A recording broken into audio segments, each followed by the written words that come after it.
Southern and eastern parts of England holding on to a bit of sunshine through the morning, although turning hazier through the afternoon.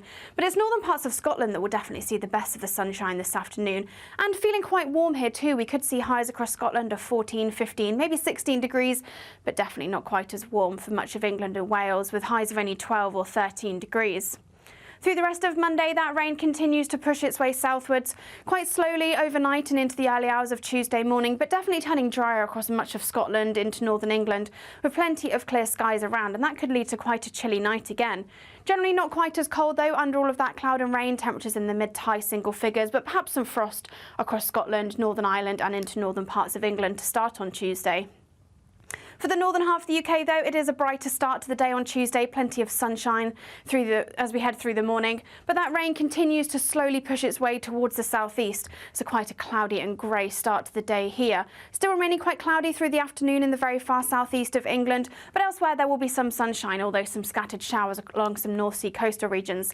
Temperatures a little below average, but still reaching around 13 or 14 degrees. That warm feeling inside from Boxed Boilers, sponsors of weather on GB News. Morning, Karen Malone in for Bev Turner. We're talking about why are MPs so hopeless after yet another one announces he's standing down. Yeah, this is Mark Menzies, isn't it? It is. This is the man who gets dogs drunk and kicks chairs about. 11 have lost the whip since Rishi became Prime Minister, and we're also talking about the shameful way that Jewish man was treated in central London on Saturday. Shocking, shocking. The latest GB News travel. Good morning, I'm Russell Holding. On the M8 in Renfrewshire, the eastbound entry slip roads closed at junction 26 at Hillington for an investigation. Buses replaced trains between Airdrie and Bathgate for emergency engineering works. In Cumbria, the A6 is closed in both directions along London Road in Carlisle, where they're dealing with a fire at a house. Now, on the M6 on Merseyside, there's a lane closed southbound. Someone's broken down between junctions 23 and 22 from Haydock to Newton-le-Willows, causing queues. On the M53 in Cheshire, there's a lane closed southbound after an accident between junctions 9 and 10 from Ellesmere Port to Little Stanley, with queues from junction 5 at Eastham. In London, the A404 is closed along the Harrow Road at Maida Vale after an accident causing queues, and in Wiltshire, the A4 is closed off the A361 west of Beckhampton after an accident yesterday evening. And that's the latest. You can stay up to date throughout the day by visiting our website gbnews.com. Farage, Monday to Thursday from 7 p.m. There is a kind of a Mediterranean side to that as well, because my mother came from that side, you know, a big family. And I think there is that sense of community where family is kind of key. And I think that's really kind of what we sort of try and continue, really. I mean, certainly with children and stuff like that, you know, Sunday lunches were always, you know, the big thing. Yeah, really. If you go down the Old Kent Road today... Very different. Very different, yeah. And that was quite some time ago as well, because we were very close to where the Thomas à Becket was. Yeah, I know. I know, the boxing upstairs and all the rest of it. Yep. And I did go down there not so long ago, actually, and it really is very, very different. I mean, I'm not saying that's necessarily bad. I think we have a different view of things. Most people in London, Nicky, don't even know the names of the next-door neighbours. No, true. We've completely lost that sense of community that you grew up with, that you knew. I think it's a real problem. Yeah, I mean, I have to say sometimes I'm a bit guilty of it where I am now as well. You live in big houses, and I do see my neighbours, but, you know, it's not quite the same as it was back. Now, I guess from that background, you were a teenager, you want to become a hairdresser. Yeah, that must have been quite a difficult call. Yeah, that one was a really good call. My dad went, oh, God, what? I mean, it was just very funny. And certainly from the point of view of, you know, this was the early 70s. And so it wasn't really the kind of the choice of most people would do. No, but you did. Why? I don't know, actually. I mean, I went to a grammar school and I didn't do as well in the final exams, and I was kind of forced into sort of leaving, and you suddenly go, ooh, no idea what to do here, really. Yeah. But the idea of doing something in fashion, and, you know, I really kind of, I know that I was given some really good advice, actually, by somebody that said, just start at the bottom. Don't necessarily go to, you know, college or whatever. Not that there may not be anything wrong with those, but just start at the bottom, go to the best place you can and start sweeping the floor.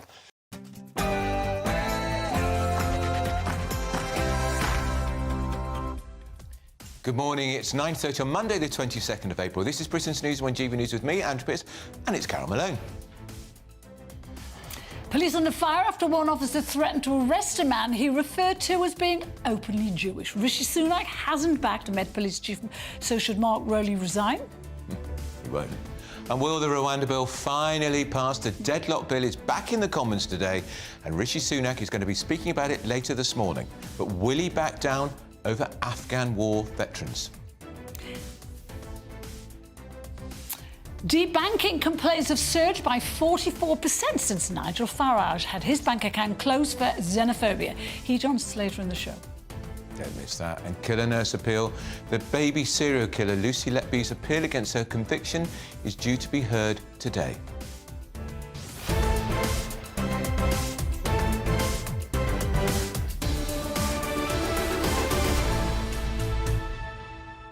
We'd love to hear what you have to say. Send your views and post your comments by visiting gbnews.com.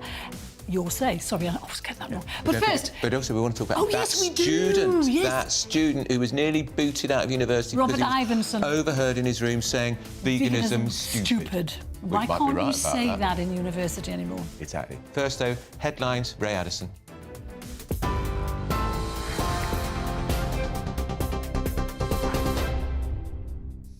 Thanks, guys. Good morning. It's 9:31. Our top stories. The Prime Minister will try to convince peers to back his controversial Rwanda plan later, after months of debate and delay. Rishi Sunak will hold a press conference this morning to underline why he believes it's vital to stop small boats crossing the English Channel. Peers have repeatedly blocked the legislation with a series of amendments, but Parliament is expected to reject them again in a series of crunch votes, which could stretch late into the night. The Met Police Commissioner will meet the Mayor of London today amid calls to resign over his force's handling of protests. It's after an anti-Semitism campaigner was threatened with arrest at a pro-Palestine protest. Officers had described the man as, quote, openly Jewish and said his presence was, quote, antagonising demonstrators. Sir Mark Rowley will meet members of London's Jewish community, including the Board of Deputies of British Jews, the London Jewish Forum and the Community Safety Trust. Thames Water is warning bills could skyrocket by more than 40% as it puts forward an investment plan amid a funding crisis. The troubled water company has proposed an increase in spending worth £1.9 billion on top of its existing 5-year business plan. It would see extra money spent on environmental projects in an effort to treat sewage spills and chronic leaks. Communities Secretary Michael Gove has previously said that customers must not be forced to cover the costs of the company's mismanagement. Thames Water is struggling to prevent a total collapse of its business amid £15 billion of debt. And the Foreign Secretary is visiting Central Asia to boost British ties with the region. Lord David Cameron will travel to Tajikistan, Kyrgyzstan, Uzbekistan, Turkmenistan, Kazakhstan and Mongolia on his 5-day trip. It comes amid concerns that trade sanctions on Russia are not being enforced, including the sale of vehicles manufactured in the UK. For the latest stories, sign up to GB News Alerts by scanning the QR code on your screen or go to gbnews.com/alerts. Back now to Andrew and Carol.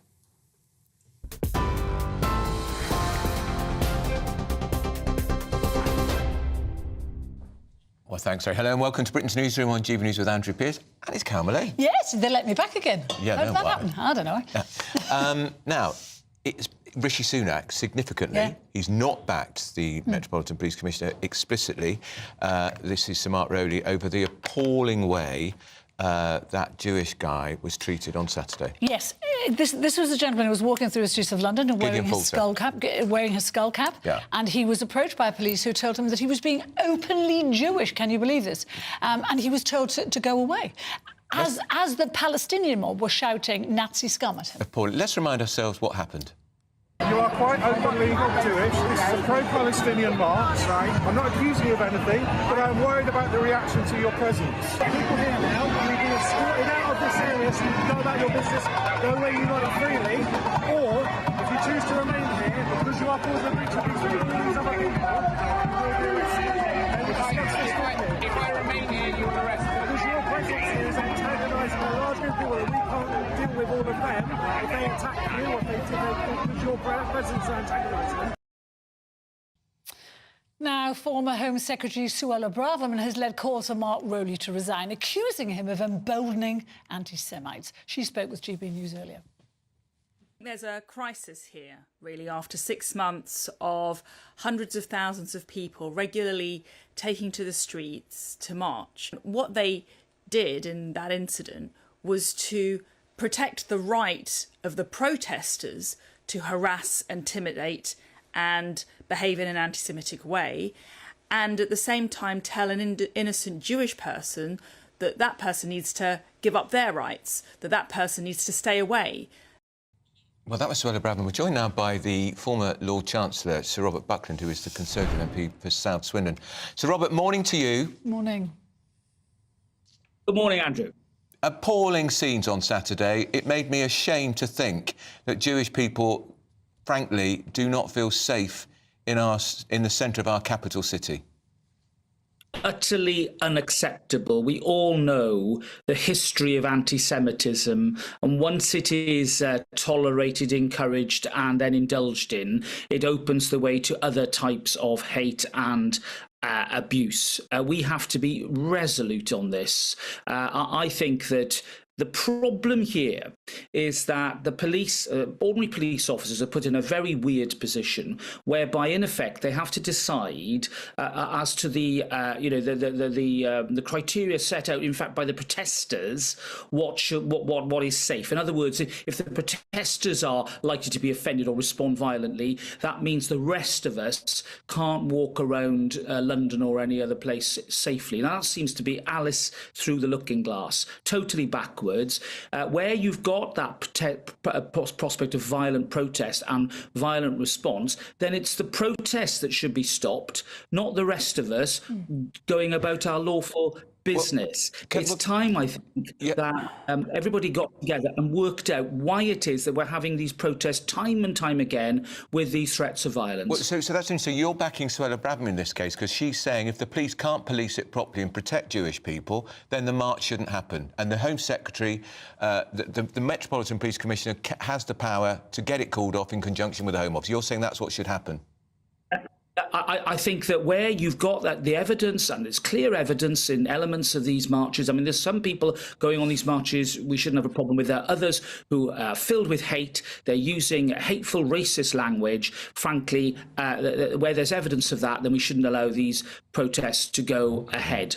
So, Robert, is it fair to say that under Sir Mark Rowley, that anti-Semitism has been allowed to explode on our streets in a way we haven't seen for a very long time? Should he resign over this? Jewish leaders are calling for him to. Well, look, I understand why people are calling for another head to roll. But, you know, it doesn't really make any difference. We've seen heads rolling before with the Metropolitan Police. I don't think sacking somebody makes any difference. What we need to do is look at the whole structure here, the culture, if you like, and make sure that from top to bottom, people are actually enforcing public order law in a more appropriate way. You know, this, if we continue down this road, freedom of expression for the majority of people is going to be curtailed. We're going to see absurd and appalling scenes like the one we saw last week about that man being described as openly Jewish. This can't go on.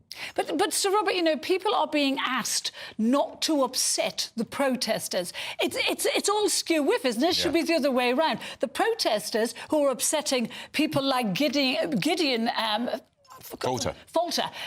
They're the ones who should be arrested, not Mr. Falter. You know, he is entitled to show that he's Jewish on British streets.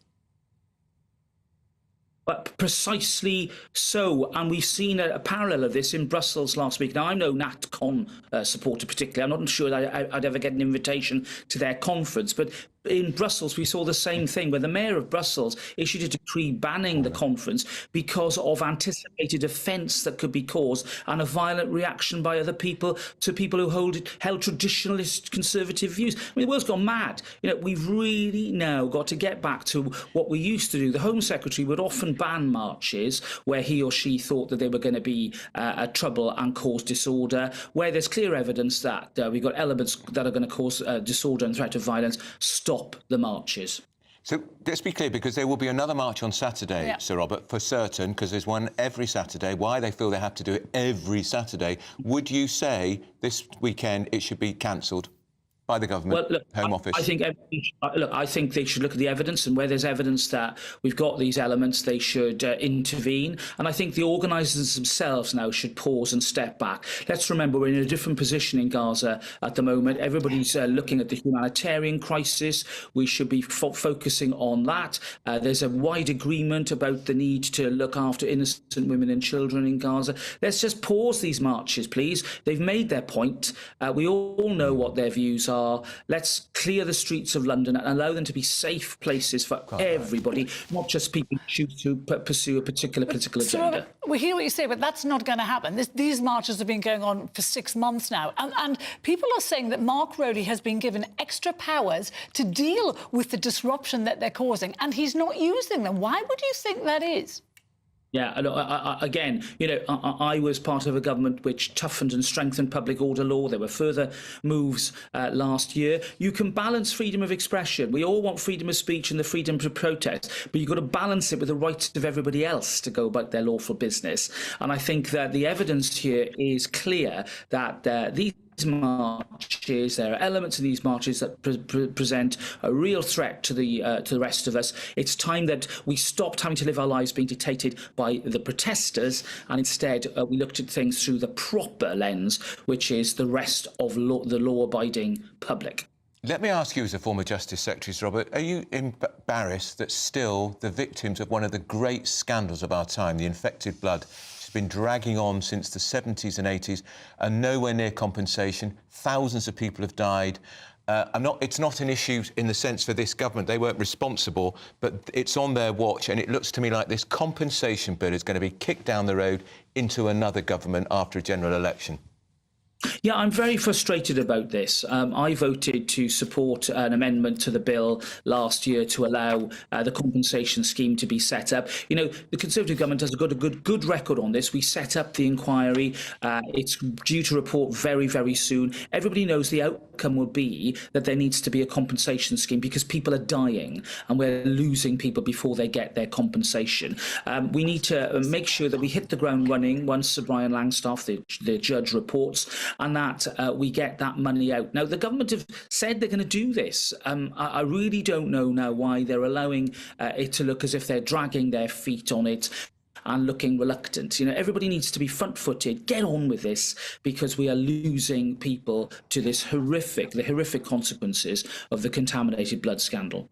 All right, Sir Robert, that's Sir Robert Buckland, who's the MP for Swindon South, former Justice Secretary, and it is a great scandal, and I know he'll be keeping up the pressure. Up next, we're going to be speaking to the legendary lobbyist Piers Pottinger about what on earth has happened to the standard of our MPs after Mark Menzies is the latest one to stand down. How many Tory MPs do you think have had the whip withdrawn from them since Rishi Sunak became Prime Minister?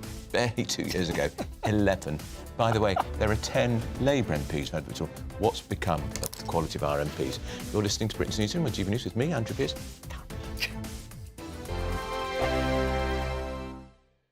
This is GB News, Britain's news channel. Squatters in London have taken over a pub which is leased by Gordon Ramsay, no less. The pub is currently up for sale with a guide price of £30 million. It is understood that Kitchen Nightmares host Ramsay called the police on Wednesday but was unable to have the squatters removed. The Metropolitan Police said in a statement they were made aware of squatters at a disused property but added, this is a civil matter, and so police did not attend the property. Let's see what my panel make of this. Well, why can't we just boot squatters out? If we own a property or lease a property, why don't we just boot them out?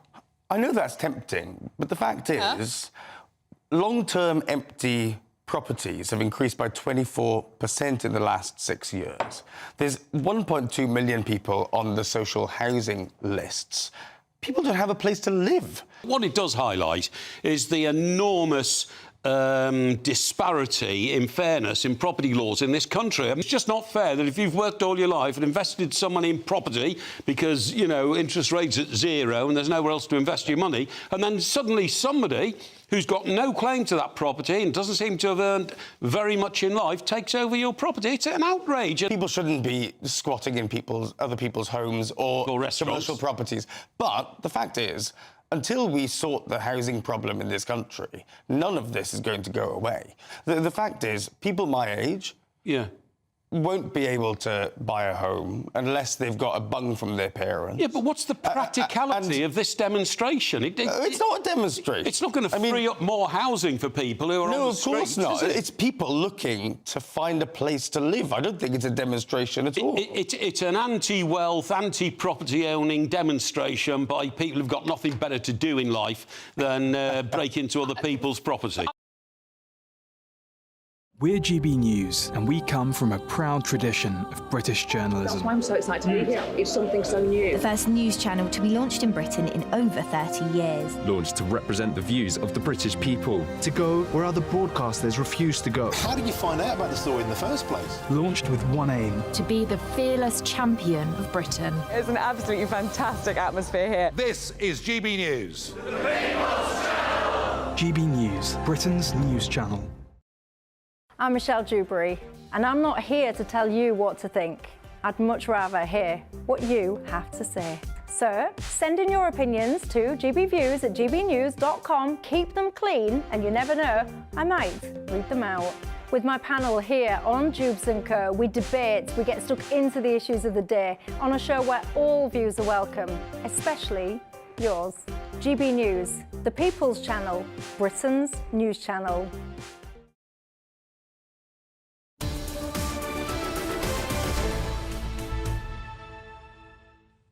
Well, inevitably, Mark Menzies, he was the MP for Fylde, he still is the MP for Fylde, he's now standing now as an MP and quitting the Conservative Party following claims he misused campaign funds and demanded cash from a party aide at 3:15 a.m. He said he was tied up on a chair or something. Yeah, with bad people. Yes. He wanted £5,000, which rose to £6,500. Oh, yeah. I'm so fascinated. Keep up, Carol. But he isn't the only Tory MP that's had a scandal recently. Since Rishi Sunak's been Prime Minister, he's seen 11 other MPs suspended from the party. And Labour can't crow too much because they've currently got 9 MPs suspended. So do they need more vetting? What's become... Well, Piers Pottinger, you've been dealing with MPs, since the 1980s? Yes. In your world, the world of public affairs? They just aren't made of the stuff they were before. No, I mean, this is another example of, the calibre of these people. It's so low. This chap, Menzies, or as we would call him in Scotland, Mingis, is very minging. And, Yes. he really, clearly, more than, I think it was in 2010 or 11, he was accused of providing drugs for an underage teenager, Brazilian rent boy. Yes. And you would have thought that might have stopped him being made a Minister of State and then an ambassador. He also got a dog drunk in 2017. That's right. I mean, and extraordinary. Wasn't it the last night at the Proms he was throwing chairs about and causing a ruckus? The guy's been a loose cannon for a long time. And it's absolutely shocking to me. But this is what we've got now, a group of people. As you've pointed out, so many of these MPs are suspended or losing the whip at the very least.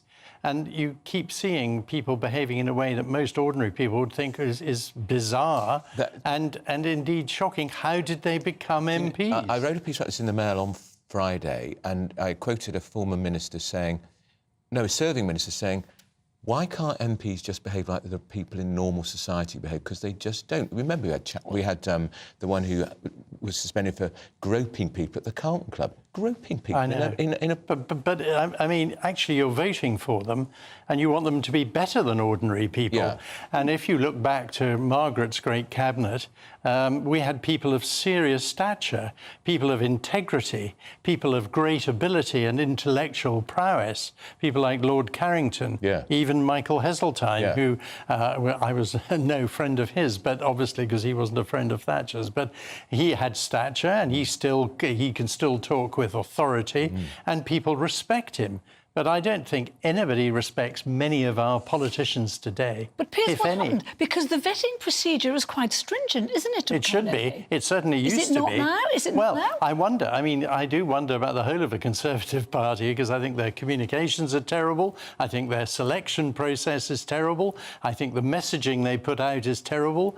I think it's a mess. And people on the left complain about the Reform Party having some loony candidates, Well, they've had to which indeed they do. Yes. But they've got a tiny organisation compared to the Conservatives, who have a lengthy and rigorous procedure to select people who they think would be fit as candidates. Somehow this has gone out of the window, and we're getting all these extraordinary people. There used to be a question, Malone, and Peter knows, joining a selection meeting, you may be on the shortlist now. So you've done your bit, you've made your speech, and they all do it. And then somebody in the association would say, is there anything in your private life that could potentially cause embarrassment to this association, which was useful in saying, are you gay, or something like that. And of course now they don't ask that question anymore, because all they all used to say was no. Well, one very well-known person who became an MP, at his selection meeting, he rang me in a break to say, I don't think this is going well at all. They asked me why I haven't brought my wife, and they're suspicious that I don't have a wife. And I said, well, I did warn you that you needed to bring your wife and show that you're normal. Yeah. And that was how it used to be. Do you think the big beasts of yesteryear, do you think perhaps they weren't exposed in the way MPs are today? You know, the sex scandals, the stuff. Social media has brought that about, hasn't it? I think social media has brought a lot about, and certainly even in Thatcher's cabinet, they weren't all by any means blameless, and their private lives had some interesting aspects to it. But it doesn't mean... I mean, today, with the social media, which I think is more of a negative influence than a positive one, it's something they have to deal with. But they ought to be aware, absolutely above any kind of reproach, and that goes with the role. And if you're going to take serving your constituency and the country seriously, you need to be sure that you behave with absolute probity. But what this guy did, he was always going to be found out, wasn't he? You know, he rings the volunteers in the party and says, give me $6.5 grand because I'm being held captive. And he got it. Yeah, and he got it. But he must have known he was going to be found out. Well, it's stupidity. You do see some curious people. And of course, these days, there's a huge plethora of what are called SPADs, special advisors, who, if you see them collectively, they're a pretty terrifying group because they're very young, very, very bitchy and gossipy. And I went to a drinks party with some of them not that long ago, and it was really quite a deeply unpleasant experience. And these are the people who, they're only special advisors because they want to be MPs. Yes. And they're the people who slip into the system, and before you know it, we'll have more Menzies-like people around. Do you think we should have a minimum age for an MP? I've never thought that before, because we've got one who won a by-election, they're 25. We've got 20. We had Bernadette Devlin in the 70s, the Northern Ireland MP. She was 21. Should there be a minimum age? Well, I think so, but. I mean, I think when the awful Starmer gets in, he's going to reduce the voting age to 16. So we might end up with Peter Andre, the Kardashians. Goodness knows who's going to be an MP with 16-year-olds voting. We've just got about a minute. Can Sir Mark Rowley, the Metropolitan Police Commissioner, survive after that appalling scene, which we reprised here on GBNews this morning? He shouldn't. He shouldn't survive. I'm sorry. When you saw that policeman, first of all, should not be back on the streets ever again. You cannot say those kind of things to a person going about their lawful, normal business. You're very obviously Jewish. He must be getting his instructions from the top, though. Well, of course he must. From Rome. And also, you could see from the video, he was highly stressed.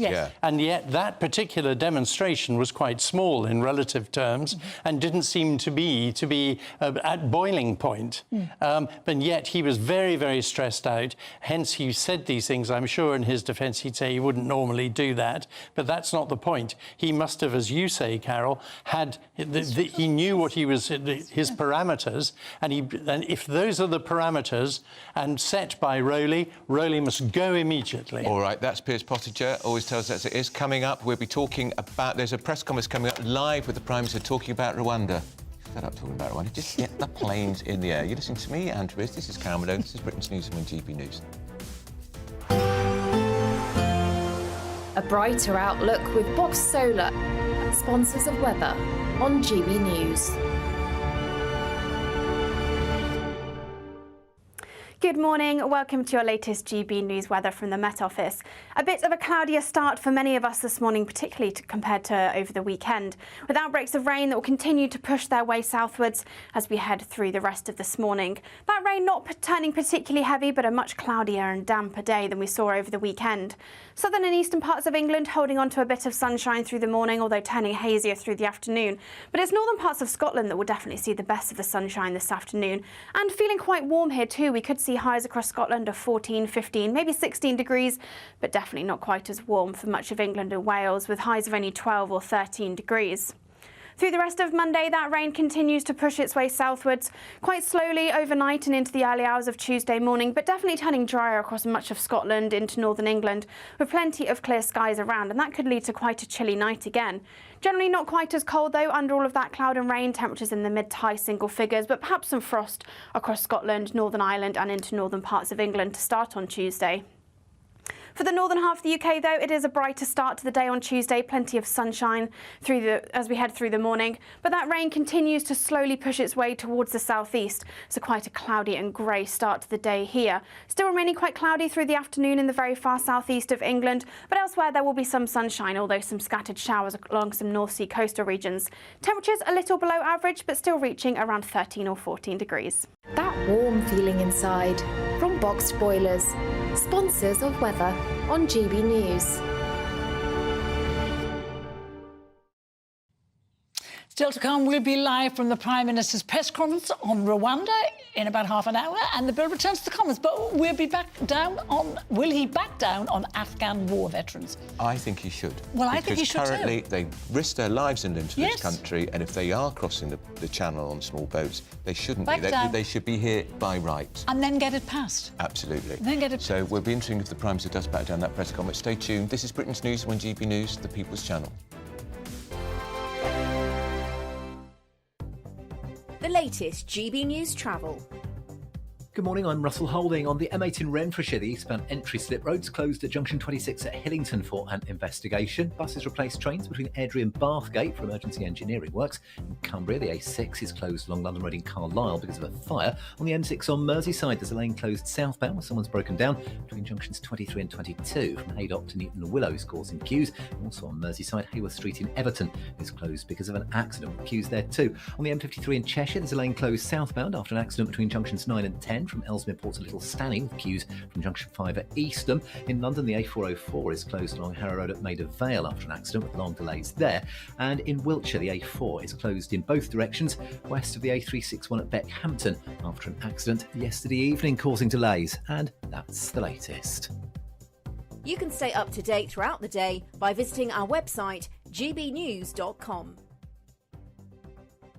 It's the final week to see how you could win our biggest prize yet. There's an incredible £10,000 in tax-free cash to spend however you like. Plus, courtesy of Variety Cruises, a bespoke 7-night small boat cruise for two worth £10,000. With flights, meals, excursions and drinks included, your next holiday could be on us. Choose any one of their 2025 Greek adventures and find your home at sea. We'll also send you packing with these luxury travel gifts. Hurry, as lines close on Friday. For another chance to win a prize worth over £20,000, text prize to 63232. Text costs £2 plus one standard network rate message. Or post your name and number to GB04 PO Box 8690 Derby DE1 9TT. UK only. Entrance must be 18 or over. Lines close at 5 p.m. on Friday. Full terms and privacy notice at gbnews.com/win. Please check the closing time if listening or watching on demand. Good luck. I'm Christopher Hope. And I'm Gloria Di Piero, bringing you PMQ's live here on GB News. Whenever Parliament is in session on a Wednesday at midday, we'll bring you live coverage of Prime Minister's questions. We'll be asking our viewers and listeners to submit the questions that they would like to put to the Prime Minister, and we'll put that to our panel of top politicians in our Westminster studio. That's PMQ's live here on GB News, Britain's election channel. Every Saturday, 10 till 12, we'll bring you all of the news that you need to know. We'll also remind you that there is so much to smile about. It's my favourite time of the week. I get to relax, enjoy some light-hearted stories, and let Ellie teach me about fashion too. That's Saturday Morning Live, every Saturday, 10 till 12. Only on GB News, Britain's news channel. I'm Nigel Farage, and this is GB News, the People's Channel, Britain's news channel.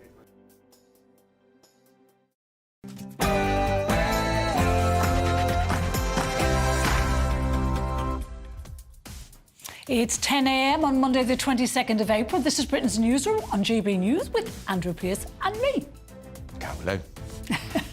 So, sustained criticism of the Metropolitan Police after the police threatened to arrest a man who was referred to as openly Jewish. Rishi Sunak has significantly failed to back the Metropolitan Police Commissioner, Sir Mark Rowley, amid calls for him to resign. And will Rwanda finally pass? The deadlock bill's back in the Commons today, and Rishi Sunak is determined to make it law. But will he back down over Afghan war veterans? We'll be live from the PM's press conference in just under half an hour. And remember Nigel Farage and the Royal Bank Scotland Coots? Debanking complaints have surged 44% since Nigel's bank account was closed for, and these for so-called xenophobia. He's joining us later in the show. You won't want to miss that. And Exeter student threatened with expulsion. What did he say to cause such controversy? I'll tell you, he said veganism is stupid.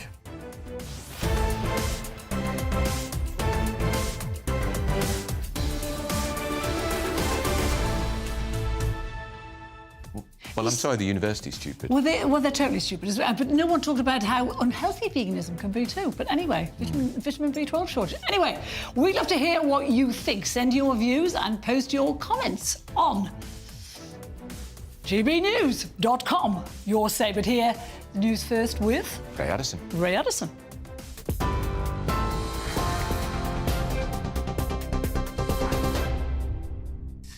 Good morning, it's 1 minute past 10, our top stories this hour. The Prime Minister is urging peers that there must be no more delay over the government's controversial Rwanda plan after months of debate. Rishi Sunak held a committee meeting this morning to underline why he believes it's vital to curb small boats crossing the English Channel. Peers have repeatedly blocked the legislation with a series of amendments, but Parliament is expected to reject them in a series of crunch votes, which could stretch late into the night. Former Home Secretary Suella Braverman told GB News the Rwanda plan will fail regardless. I believe the bill won't work, and that's the more serious issue. It won't work because it's left too many gaps. It won't work because people who are going to be detained will bring individual claims immediately and will just clog up the courts, and we won't get them off on flights to Rwanda. That's the big problem. So I don't really take a view on this amendment, which I believe is incidental to the bigger issue that we've got with the bill. The Met Police Commissioner will meet the Mayor of London today amid calls for him to resign over his force's handling of protests. It's after an anti-Semitism campaigner was threatened with arrest at a pro-Palestine protest. Officers had described him as openly Jewish and said his presence was antagonising demonstrators. Sir Mark Rowley will meet members of London's Jewish community, including the Board of Deputies of British Jews, the London Jewish Forum and the Community Safety Trust. Andrew Mitchell is Deputy Foreign Secretary. He's told us the Met's made a big mistake. Well, it was an appalling error by the Metropolitan Police, and while I don't think you should necessarily criticise the Bobby who was actually dealing with it, there are strategic issues for the Metropolitan Police about how they ensure that people of any faith and no faith can go freely around our capital city. So I have no doubt at all that the Home Secretary, with whom this really rests, will be holding Sir Mark to account for what happened and making sure that nothing like this happens again. It was a terrible error of judgment by the police. Thames Water is warning that bills could skyrocket by more than 40% as it puts forward an investment plan amid a funding crisis. The troubled water company has proposed an increase in spending worth £1.9 billion on top of its existing 5-year business plan. It would see extra money spent on environmental projects in an effort to treat sewage spills and chronic leaks. Community Secretary Michael Gove has previously said that customers must not be forced to cover the costs of the company's mismanagement. Thames Water is struggling to prevent a total collapse of its business amid £15 billion of debt. The Foreign Secretary is visiting Central Asia to boost British ties with the region. Lord David Cameron is currently in Tajikistan, but will travel to 5 countries, including Kazakhstan and Uzbekistan, during his 5-day trip. comes amid concerns that trade sanctions on Russia are not being enforced, including the sale of vehicles manufactured here in the United Kingdom. Child serial killer Lucy Letby will attempt to launch an appeal later. She was sentenced to 14 whole-life orders after being convicted of murdering 7 babies and attempting to murder 6 others at the Countess of Chester Hospital's neonatal unit. Lawyers for the former nurse will ask senior judges for permission to challenge that at a hearing in London. If it's refused, it will mark the end of the appeal process. The sale of wet wipes containing plastic is expected to be banned in an attempt to reduce marine litter. Wet wipes eventually break down into microplastics, which damage ecosystems and contribute to water pollution. Today, Environment Secretary Steve Barclay will announce plans to introduce legislation before the summer recess in July, with the rest of the UK set to follow by the autumn. But Labour says the government is not going far enough and an outright ban on manufacture is needed. And the first statue of Queen Elizabeth II to be created since her death has been unveiled. Based in Oakham, in Rutland, the 7-foot bronze statue is England's first permanent memorial to Her late Majesty. Created by sculptor Hywel Pratley, it shows the late Queen alongside her beloved corgis. It marks what would have been her 98th birthday. Well, for the latest stories, you can sign up to GB News Alerts. You can scan the QR code on your screen right now or go to gbnews.com/alerts. Now back to Andrew and Carol.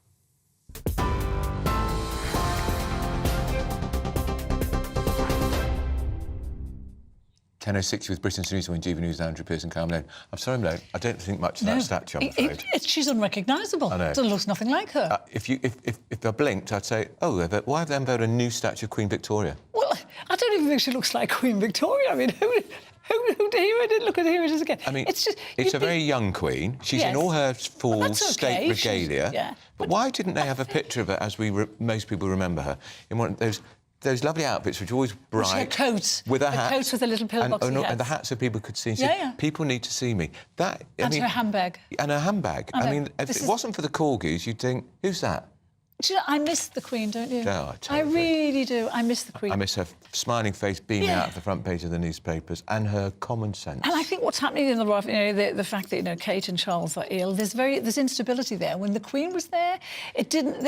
She kept the whole thing feeling stable, and we took it for granted in a sense because of her longevity. Prince Philip 99, Queen Mother 101, nearly 102.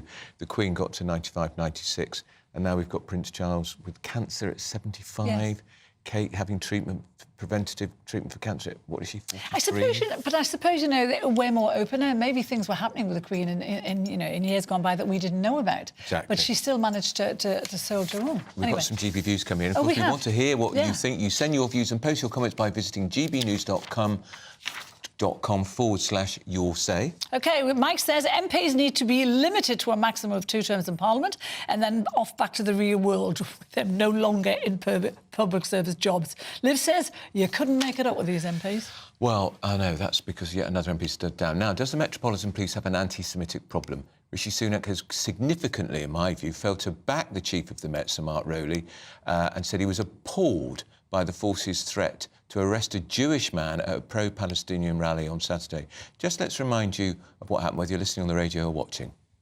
You are quite openly Jewish. This is a pro-Palestinian march. Right. I'm not accusing you of anything, but I'm worried about the reaction to your presence. People here now, you've been escorted out of this area so you can go about your business, go where you like freely, or if you choose to remain here, because you are causing a breach of these rules, other people,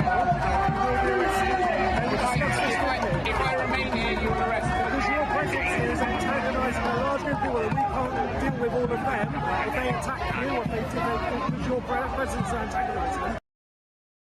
Clearly a very senior police officer. So this is what the former Home Secretary, Suella Braverman, told us here on GB News this morning. I think there's a crisis here, really, after 6 months of hundreds of thousands of people regularly taking to the streets to march. What they did in that incident was to protect the right of the protesters to harass, intimidate and behave in an anti-Semitic way, and at the same time tell an innocent Jewish person that that person needs to give up their rights, that that person needs to stay away. Joining us now is Stephen Silverman from the Campaign Against Anti-Semitism and Chief Executive of UK Lawyers for Israel, Jonathan Turner. Welcome both. Stephen, to you first, what is your reaction to what you saw on Saturday? Well, look, I think what we've seen is some serious flaws that exist at New Scotland Yard being exposed here. We've seen that Sir Mark Rowley, who has presided over the worst outbreak of anti-Semitism in London since records began, has implemented a policing strategy that protects those who would spread anti-Semitic hatred. We saw in the video that an innocent Jewish man was threatened with arrest, while those who were hurling abuse at him, calling him a Nazi, calling him scum, saying they were going to follow him around London, saying these things in close proximity to the police, were not threatened with arrest at all. They were just left to get on with it. We have seen from the response from New Scotland Yard initially an incredibly crass apology. And we've seen that the actual officers, the frontline officers themselves, have been put in a ridiculous and incredibly difficult position, which is why the officer who is focused on in that video falls into the trap of using highly inappropriate language. Stephen, do you think Sir Mark Rowley's inertia is directly responsible for the explosion of anti-Semitism on our streets? I think it is clear that the lack of proper enforcement during these marches, where we have had genocidal anti-Semitic chanting, calls for jihad and intifada, swastikas on display, images evoking medieval blood libel on display, people saying things like Hitler was right, the failure to enforce the law properly in those situations has emboldened those who wish ill harm to Jewish people, and is resulting in this increase in anti-Semitic hate crime that we are now seeing. Jonathan Turner, we spoke earlier to Sir Robert Buckland, who's a former Justice Secretary. He's not on Suella Braverman's wing of the Conservative Party. He's on the One Nation left, if you like. But he said it's enough now of these marches. Probably Saturdays, because we get them every Saturday, should be called off. There's no need for any more. It's stretching police resources too much, and they are turning central London into a no-go area for Jewish people. Well, that's right. First of all, I agree with everything that Stephen has just said, and also with what Suella Braverman has said. This is a question of balance. The freedom of expression and right to demonstrate, to express concern about government policy, about what's going on elsewhere and so on, that is all very important, but other people have rights too. And these anti-Israel marches and demonstrations have occupied a part of central London, an iconic part of central London, with numerous important buildings and art galleries and so on, for every Saturday for weeks on end. And I think this does need to be balanced against the rights of other people to visit these areas on Saturdays. And that balance has not been achieved. And I do think that enough is enough. One possibility would be for the police to require these demonstrations and marches to be held somewhere else, and allow people back into this area of central London at weekends in safety. Another possibility would be to call an end to them altogether. The police do have a power. Jonathan Turner, can I ask you, do you think that Mark Rowley feels that if he tries to stop the Palestinian protesters, there will be a riot and his police won't be able to cope with that? Well, this is something that really does puzzle me, because there are 35,000 police officers in London, in the Metropolitan Police. That's not including ancillary staff. And yet these demonstrations are policed by 1,000, maybe 1,500 police. I don't understand why they can't have more police on the job. They don't have enough police to arrest the offenders. Sometimes they have to, it's reported that they have to de-arrest people that have been arrested and should be arrested and should potentially be prosecuted because they don't have enough manpower on the street. And I think that is one of the, as far as it seems to me, that's one of the key strategic failures that has been made by the leadership of the Metropolitan Police. And the buck stops with Sir Mark Rowley. And that is one of the reasons why I think he should go. He's also lost the confidence of a large part of the Jewish community, which is important in this time of that there is a war in the Middle East and therefore there are these tensions. I think it is very unsatisfactory that he's really lost the confidence of Jewish people, and it's a small minority, but a vulnerable minority. Even before the current war, you were 4 or 5 times more likely, if you're a Jew in Britain, to be the victim of a hate crime. Now it must be more than that because the hate crimes against Jews have increased several times since then. Okay. So I think it really is some real change needs to be made. All right, that's Stephen Silm from the Campaign Against Anti-Semitism and the Chief Executive of UK Law Society, Jonathan Turner, talking about Sir Mark Rowley. Now, Thames Water is warning that bills could skyrocket by more than 40%. This is the biggest water company in Britain, which is an extra £627 a year. Yeah, and you've just wound the water cube, Thomas. Yeah. OK, it's... okay. Liam Halligan, he's the expert. I reckon it's a business. Thames Water are a shocker. So Thames Water are a privatised utility. They were privatised in 1989. And believe it or not, Thames Water provide water for 27% of UK households, mainly in the South East, as the name suggests. What's going on? What's going on is that Thames Water, which is partly owned by the UAE government, by the Chinese government, by Canadian pension funds, by the UK universities pension fund. Obviously, there's been lots and lots of controversy over sewage and the Victorian infrastructure and a lack of repairs and all the rest of it, and that's very, very controversial. So what Thames Water have done is they've proposed to Ofwat, which is the regulator, that they're going to invest £18.7 billion over the next 5 years, between 2025 and 2030. But they say, if you want all this investment from us to plug all these holes and stop all this beach pollution, we're going to have to put bills up by 40%. Shocking. Over and above inflation over the next 5 years. Now, of course, Ofwat, who are meant to be there to protect consumers mostly, they've rejected that proposal from Thames Water, and a final Ofwat decision is expected on the 23rd of May. So, look, what's going on here? As we come up to an election, you've got Thames Water, which is obviously private sector owned.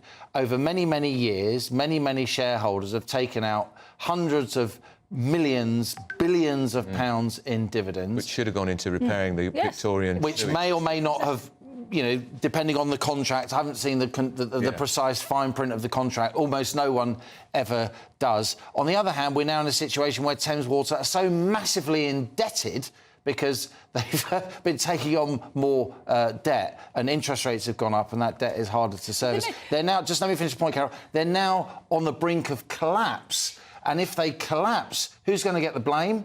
The government. Of course. So it's like a Mexican standoff. But they're making it sound like doing the repairs, they're doing us a favour. That's part of what we pay in our water bills. For them to upgrade them, they should have been doing it over the years and haven't been. We do have a creaking Victorian water infrastructure and it needs lots and lots of repairs. But a privatised industry doesn't want to do the repairs, it just wants to take out the dividends. And that's the basic problem of the model. But as we approach an election, the government gets more and more nervous. The private sector companies, they will deny this. They will chance their arm and try and spook the government into giving more money. Otherwise, the government's going to have a water nationalisation crisis. And, of course, nationalisation will cost tens of billions of pounds. And you know, Liam, people watching this programme or listening to this programme will all be able to tell you, I can tell you where there's a pipe which leaks every third or fourth week, and it never gets fixed properly, or they put a sticking plaster on it and then it leaks again. There's absolutely no excuse for pumping more sewage onto our water. And at the moment, the way the industry is structured, unfortunately, it strikes me as an outsider looking on and trying to understand what's happening. It strikes me there's no real incentives for anyone in the system as it currently is to sort this out. And no consequences. No consequences, except the consequence that the government could have a massive political problem on its hands unless it stumps up cash, i.e. our cash. So either we're going to pay through more bills or we're going to pay through some taxpayer rescue fund. On no account does this seem to be providing value for money for households or businesses that have sky-high water bills that are set to get higher. And it, you know, for me, this is the kind of thing that gives privatisation a bad name. I wouldn't put my little toe in the River Thames, frankly. No. It might fall off. It's so horrible and disgusting. Well, it's true, isn't it? Well, Would you go swimming in the Thames? No, and Thames Water is my authority as well. Mine too. It's not great. I mean, I've spent a lot of time rowing on the Thames, believe it or not. So the Thames is actually quite a clean river for a major city. It's much cleaner than it used to be, but it has deteriorated a bit in the last few years, during this standoff between Thames Water, Ofwat and the government. Labour used to have a policy to take the water companies back into public ownership, which would probably be quite popular. Well, but he's dropped it, Keir Starmer, along with all... It would be popular, but it'd also be very, very expensive because you've got a £250 million pension fund deficit, you've got loads and loads of debt, the money that's been paid out in dividends to bankers who have long since disappeared into their beach houses, that's gone. So it's no wonder for me, somebody who generally likes free markets, likes to take a pro-business approach. For me, Thames Water's all deny this, that's their right, but it strikes me, having watched this over many, many years, that this looks like privatisation gone wrong. And Canadian pension companies do not care about the water that you put in your kettle. Yes. Carol Malone. Well, I don't care about it. That's Liam Halligan, who is our economics and business editor. Still to come, more holiday flights have been suspected of being jammed by the Russians. We'll be discussing that and more next.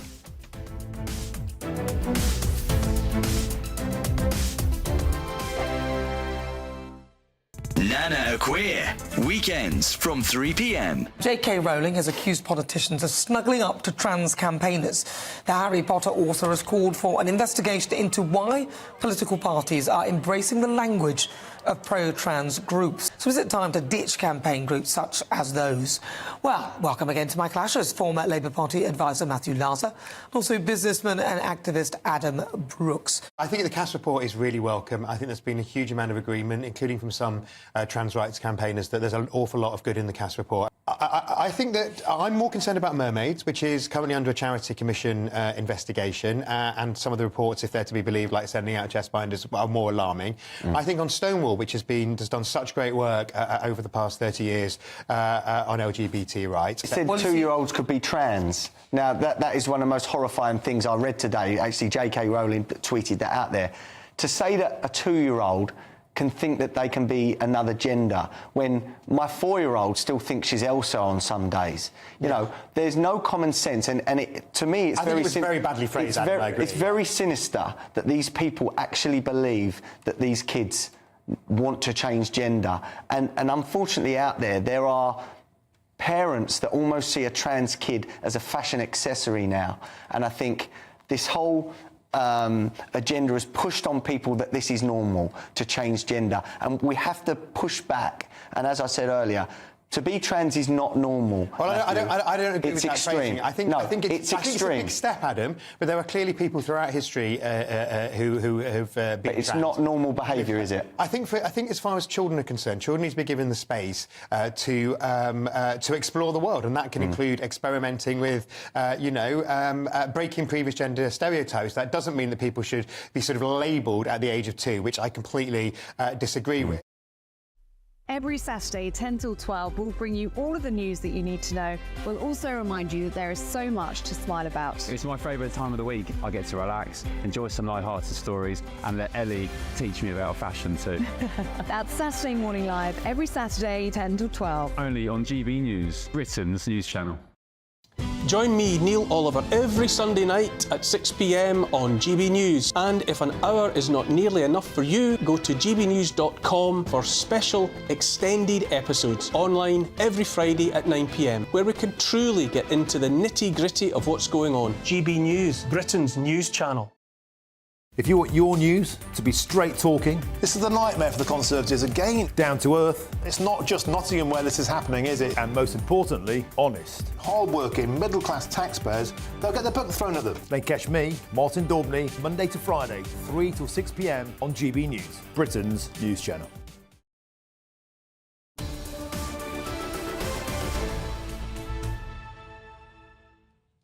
10:24, you with Britain's News, on GB News for me, Andy Pierce, Karen Millett. You took my link again, but anyway, I'll on. crack on. We've got the panel in, the press panel. We've got Matthew Lars and we've got Emma Wood. Welcome both. Lovely, good thank to you see for having us. Now, Always who's got good the to first see story? Matthew. Yes, yeah, so it's the PM is now refusing to back the under fire Met Chief Matt Rowley. It's all over the papers and I think it's going to be all over the news agenda today. So you can just see the confidence leaking away from the Met Chief. The PM spokesperson yesterday refused to express full confidence and critically, Oliver Dowden, the Deputy Chair of the Tory Party, said that the Met had shown disrespect. Deputy Prime Minister, not Deputy Chair of the Tory Party, he's Deputy Prime Minister. But it's interesting. Sunak has not called for him to go. Well, lots of Jewish leaders have called for him to go, but Sunak has not. Neither has Khan. No, absolutely. Well, Khan is, I don't know what Khan is doing because he's said that he's going to meet with St Mark today to discuss community relations, is the quote. I would be discussing the particular incident. The London Mayor was a key figure in getting rid of Cressida Dick.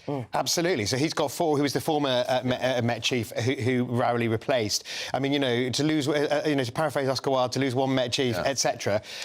So what I think is particularly interesting is that a meeting has been planned this week between Sir Mark and Chris Philip, who is the Police Minister, the junior minister in the Home Office, and that has now been upgraded, and the Home Secretary, James Cleverly, is now going to attend that meeting. But what makes it worse is this is just an absolute case study in how not to handle a crisis, isn't it? Because remember, the Met apologised on Friday and had to apologise for their apology.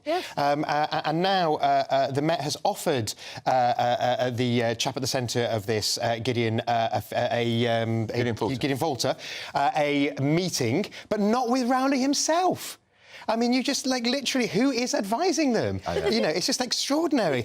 Obviously, he should be meeting... If I was Rowley, I'd be meeting with him this morning and talking things through. Already. Of course he should, but, I mean, not saying, you can see one of me juniors, love. But Emma, Rowley came into this job after Cressida Dick and he promised he was going to revolutionise the force. He was going to change it entirely. Do you think he's made any change at all? Is it better or worse? Well, I think that this is extremely bad for Sunak. If he loses another Met leader before the election, things couldn't get worse for him. I think over the weekend, things heated up. That article by Suella Braverman really coming out and saying Met Chief, Sir Mark Rowley has to go.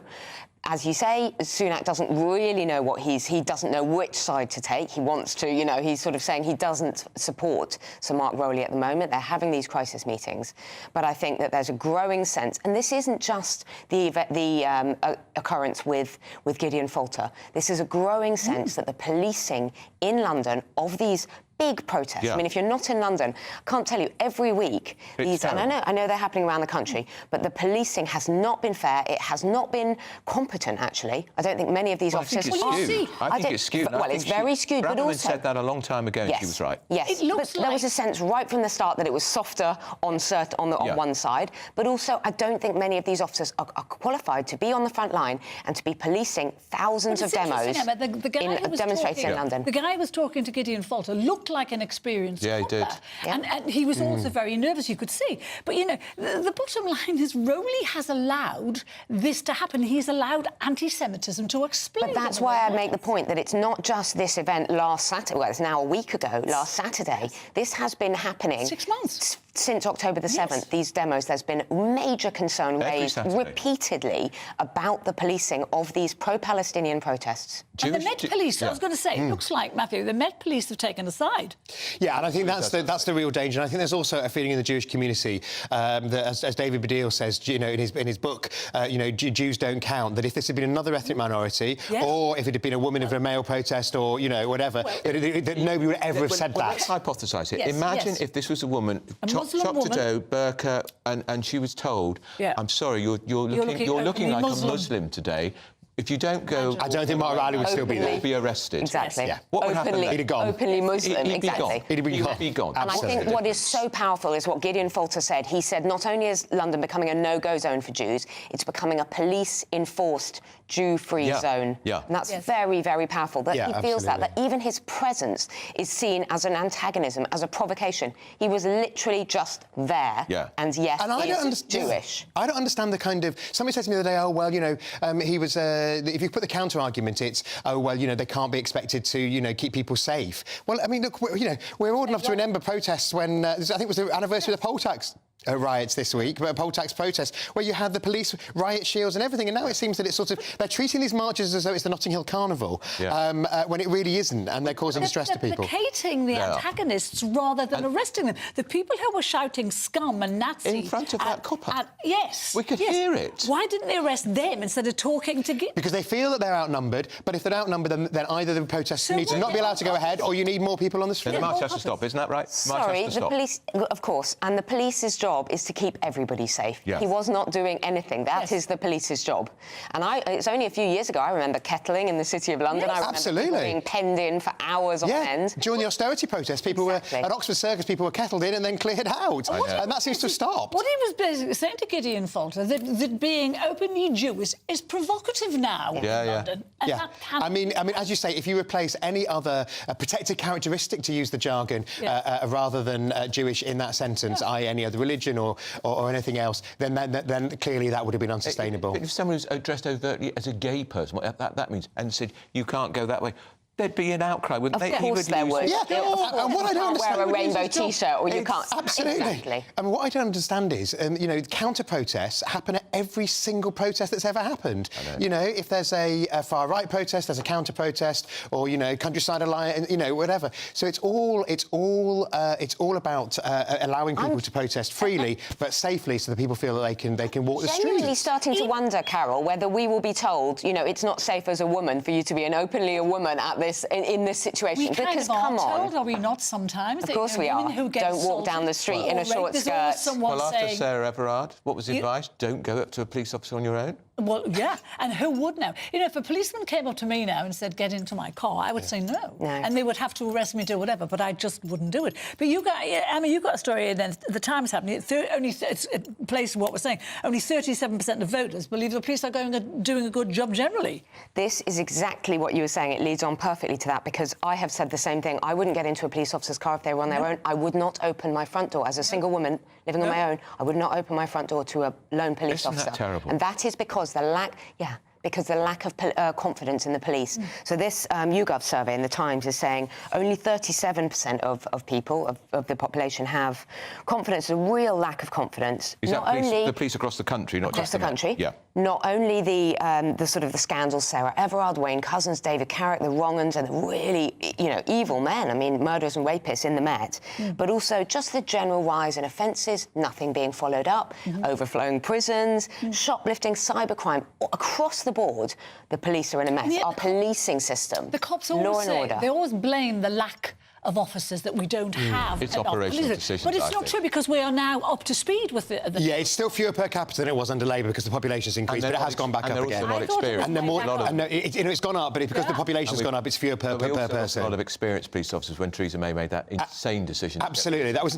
as you say, it was totally insane in Theresa May when she was Home Secretary, and Cameron, when he was Prime Minister, allowed her to cut police numbers. They have gone back up, as you say, Carol, but as Andrew says, they're less experienced and the population's gone up. There's an issue about the operation. Absolutely. What is a priority? There are clear... Keeping the streets safe has to be number one priority. Yeah, there were clear... Now numbers are going back up. It's clearly about decisions, and it's about management, and it's about how they're trained, because, you know, why was somebody trained not to do what he did at the protest? So, I mean... Don't you think that the police force generally have been infected by woke? They're bothered. They're more bothered now about quotas and diversity and inclusivity than they are... Well, I think they're bothered about ticking boxes rather than... you know, we saw the appalling...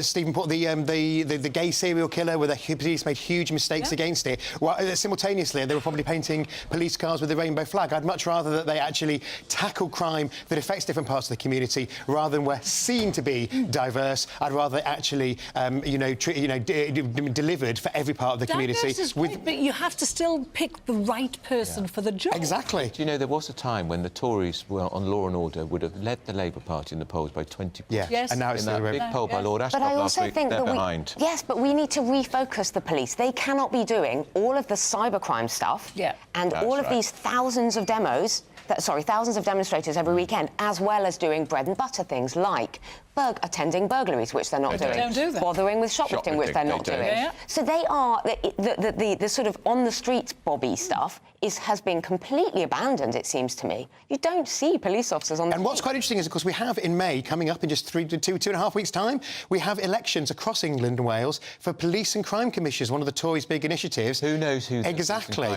So I'm not sure if it's still current Labour policy, but when I was there, it was Labour's policy to get rid of them and spend the money on bobbies on the beat. Would anyone notice? Yes, that would make more... No, but you might notice the bobby on the beat. I think the turnout, on average, for the police and crime commissioners last time was 15. It was, it was the first one was in single figures, and the giddy heights are 15% now. There's no other election. We've had one or two on the programme, and they speak very well, but what power do they have? They don't have power because whatever they say, they doesn't feel like they're actually pulling the levers. So therefore, there's no point in going to a debate between your candidates for police and crime commissioner, because whatever they say, the chief constable will do what he wants anyway. Almost every police station in the country now. There are very few police stations anymore. Visible bobbies on the street don't exist. That's why people can walk into shops, just fill their arms with whatever they want, and walk out. And the only time you see a police officer in central London is on the days when they're the only time that I see police officers is when they are in riot vans, police officers when they're policing big demos, and that's why I say either we need a separate force to do that who are properly trained in crowd control. Last week, yet again, Labour peers in the House of Lords contrived Sorry to interrupt you. We're going live to Downing Street because the Prime Minister Rishi Sunak is going to talk about Rwanda. It's back in the Commons today. Let's have a listen to what he's got to say. And keep the boats coming. But enough is enough. No more prevarication, no more delay. Parliament will sit there tonight and vote no matter how late it goes. No ifs, no buts. These flights are going to Rwanda. We are going to deliver this indispensable deterrent so that we finally break the business model of the criminal gangs and save lives. Starting from the moment that the bill passes, we will begin the process of removing those identified for the first flight. We have prepared for this moment. To detain people while we prepare to remove them, we've increased detention spaces to 2,200. To quickly process claims, we've got 200 trained, dedicated caseworkers ready and waiting. To deal with any legal cases quickly and decisively, the judiciary have made available 25 courtrooms and identified 150 judges who could provide over 5,000 sitting days. The Strasbourg Court have amended their Rule 39 procedures in line with the tests set out in our Illegal Migration Act. And we've put beyond all doubt that ministers can disregard these injunctions with clear guidance that if they decide to do so, civil servants must deliver that instruction. And most importantly, once the processing is complete, we will physically remove people. And to do that, I can confirm that we've put an airfield on standby, booked commercial charter planes for specific slots, and we have 500 highly trained individuals ready to escort illegal migrants all the way to Rwanda, with 300 more trained in the coming weeks. This is one of the most complex operational endeavours the Home Office has carried out. But we are ready, plans are in place, and these flights will go come what may. No foreign court will stop us from getting flights off. Rwanda is ready too, and I'd like to thank the government of Rwanda for their work in strengthening their asylum system, passing legislation, and setting up a new appeals tribunal. The next few weeks will be about action. But whilst I'm conscious people want deeds, not words, I'm not going to outline now exactly what will happen when. And there are good operational reasons for this. There is a loud minority who will do anything to disrupt our plan. So we will not be giving away sensitive operational detail which could hinder all the progress made to date. Teams across government need to be able to get on and deliver without interference. They are working flat out to deliver this genuine game changer. The first flight will leave in 10 to 12 weeks. Now, of course, that is later than we wanted, but we have always been clear that processing will take time, and if Labour peers had not spent weeks holding up the bill in the House of Lords to try to block these flights altogether, we would have begun this process weeks ago. And the success of this deterrent doesn't rest on one flight alone. It rests on the relentless, continual process of successfully and permanently removing people to Rwanda with a regular rhythm of multiple flights every month over the summer and beyond until the boats are stopped. Now, I know there are some who will hear all of this and accuse me of lacking compassion, but the truth is the opposite. We are in a battle with callous, sophisticated and global criminal gangs who care nothing for the lives they risk in unseaworthy dinghies. 9 people have died already attempting to cross the channel just this year, including a 7-year-old girl. That's why we've secured the largest ever deal with France to strengthen interceptions on the French coastline. And because a third of all arrivals were coming from Albania, we struck a deal that reduced illegal Albanian migrants by 90%. Taken together with doubling illegal working raids and returning 150 hotels back to our local communities, we got the number of small boat arrivals last year down by more than a third. The first time they had fallen since this phenomenon began, and at a time when European countries were seeing numbers rise exponentially. But these sophisticated gangs are changing tactics once again, as well as piling twice as many people into small dinghies and increasing violence against French police. They have shifted their attention towards vulnerable Vietnamese migrants. Vietnamese arrivals have increased tenfold and account for almost all the increase in small boat numbers we have seen this year. And just as we succeeded in reducing Albanian arrivals dramatically, so I'm confident we will do the same when it comes to the Vietnamese. President Macron and I have agreed to work with European partners on closing loopholes to enter Europe in the first place. The Home Office have signed a joint statement with the Vietnamese government committing to deepen our already very strong migration relationship. And just last week, officials from the government of Vietnam were at Western Jetfoil and Manston to observe border force operations on the front line as they continue to manage small boat arrivals. But we can't keep reacting to the changing tactics of these gangs. The truth is, we need innovative solutions to address what is a global migration crisis, to disrupt the business model of people smuggling gangs and save lives. And that means a systematic deterrent. The only way to stop the boats is to eliminate the incentive to come, by making it clear that if you arrive here illegally, you will not be able to stay. And this policy does exactly that. And be in no doubt about the choice that the country will face later this year. The Labour Party have no plan. They would have no treaty, no bill, and no flights to Rwanda. They are resigned to the idea that you will never fully solve this problem. Their priority is not stopping the boats, but stopping the planes removing people who have no right to be here. And that would achieve only one thing. It would send a message to the criminal gangs that they can continue their deplorable illegal trade in people. And my policy is different. I believe it should be this country and your government who decides who comes here, not criminal gangs. And I have a plan to deliver it. So we will start the flights and we will stop the boats. Thank you. Right, we turn some questions from the media. Can I start with the eye, please? Thank you, Prime Minister. How many people do you expect will be on these flights by, say, the end of the autumn? You say there's going to be a regular rhythm of flights starting in July. How regular? How many people each month? Thanks, Hugo. Now, as I said, I know there'll be lots of interest in the exact operational detail of what we're about to embark on. And I've tried very hard in my statement to give everyone a sense of the preparation work that's gone into this, and as much as I am able to say about the future, and that's for a very good reason. It's clear that there is a loud minority of people who will do absolutely anything and everything to disrupt this policy from succeeding. You only have to look at what's been going on in Parliament over the past few weeks and months with the Labour Party at every turn blocking progress on this bill. You saw that last week. You will see it again today. And that's why I'm not going to get into exact detail about what exactly is going to happen when and where, because that will just give people more opportunities to try and frustrate the process.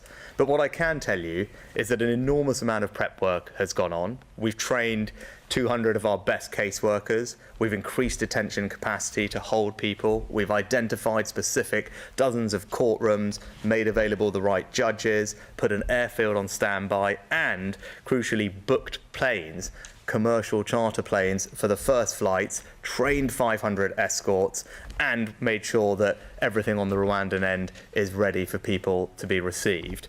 But what I will say is this is not just about one flight, right? This is about a regular rhythm, multiple flights a month through the summer and beyond, because that's how you build a sustainable deterrent. Right? The first flight in 10 to 12 weeks, and as I said, later than we would have liked, but you can see the delays that we've been subject to thanks to the Labour Party. But it's not just about that one flight. It's about putting a system in place, and that's what we've done, that will ensure the successful delivery of multiple flights a month through the summer and beyond until the boats have stopped. You know, that's what we're determined to deliver, and that's what our plans will deliver. Next, we go to the Times. Good morning, Prime Minister. Thank you. Aubrey Allegretti from the Times. If you do manage to start the flights to Rwanda, does that mean that the UK won't need to leave the ECHR? So I'm confident that we're acting in a way that's completely compliant with all our international obligations, and we work very hard to deliver that. But what I'd say is we are a reasonable... OK. So that's Rishi Sunak talking tough. He's talked tough before, but there are specifics there which we haven't had before. 500 staff to make it work. Yep. He's got an airfield designated. He won't tell us which one, of course. A warning to the civil service that they must put these things through. It's orders in council or something, and if they don't do their job, they could be in breach of contract. Out. I'm saying that we can ignore injunctions from Strasbourg. About time. Yeah. Exactly. And up next, we're going to be speaking to a former Labour Defence Minister about the Labour Party's own role in this, because, of course, Labour has tried to block this bill at every single opportunity. You're with Britain's Newsroom on GB News with Andrew Pearce and Karen Malone. Good morning. Welcome to your latest GB News weather from the Met Office. A bit of a cloudier start for many of us this morning, particularly compared to over the weekend, with outbreaks of rain that will continue to push their way southwards as we head through the rest of this morning. That rain not turning particularly heavy, but a much cloudier and damper day than we saw over the weekend. Southern and eastern parts of England holding on to a bit of sunshine through the morning, although turning hazier through the afternoon. But it's northern parts of Scotland that will definitely see the best of the sunshine this afternoon. And feeling quite warm here too. We could see highs across Scotland of 14, 15, maybe 16 degrees, but definitely not quite as warm for much of England and Wales, with highs of only 12 or 13 degrees. Through the rest of Monday, that rain continues to push its way southwards, quite slowly overnight and into the early hours of Tuesday morning, but definitely turning drier across much of Scotland into northern England, with plenty of clear skies around, and that could lead to quite a chilly night again.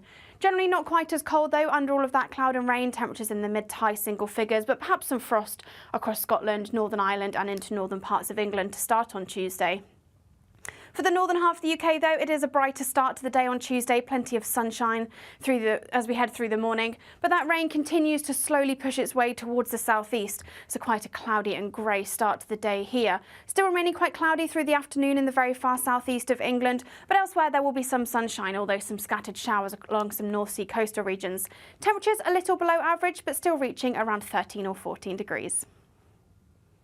Join me, Camilla Tominey, every Sunday at 9:30 when I'll be interviewing the key players in British politics and taking them to task. This report basically says that he's not fit to stand trial. With an upcoming election looming over Westminster, now is the time for clear, honest answers. I agree. And that's precisely what I'll get. Is he indecisive? Incompetent? That's the Camilla Tominey Show at 9:30 every Sunday on GB News, the People's Channel, Britain's election channel. I'm Michelle Dewberry, and I'm not here to tell you what to think. I'd much rather hear what you have to say. So, send in your opinions to gbviews@gbnews.com. Keep them clean, and you never know, I might read them out. With my panel here on Jubes & Co, we debate, we get stuck into the issues of the day on a show where all views are welcome, especially yours. GB News, the People's Channel, Britain's news channel. 2024, a battleground year. The year the nation decides. As the parties gear up their campaigns for the next general election. Who will be left standing when the British people make one of the biggest decisions of their lives? Who will rise? And who will fall? Let's find out together. For every moment, the highs, the lows, the twists and turns. We'll be with you for every step of this journey. In 2024, GB News is Britain's election channel.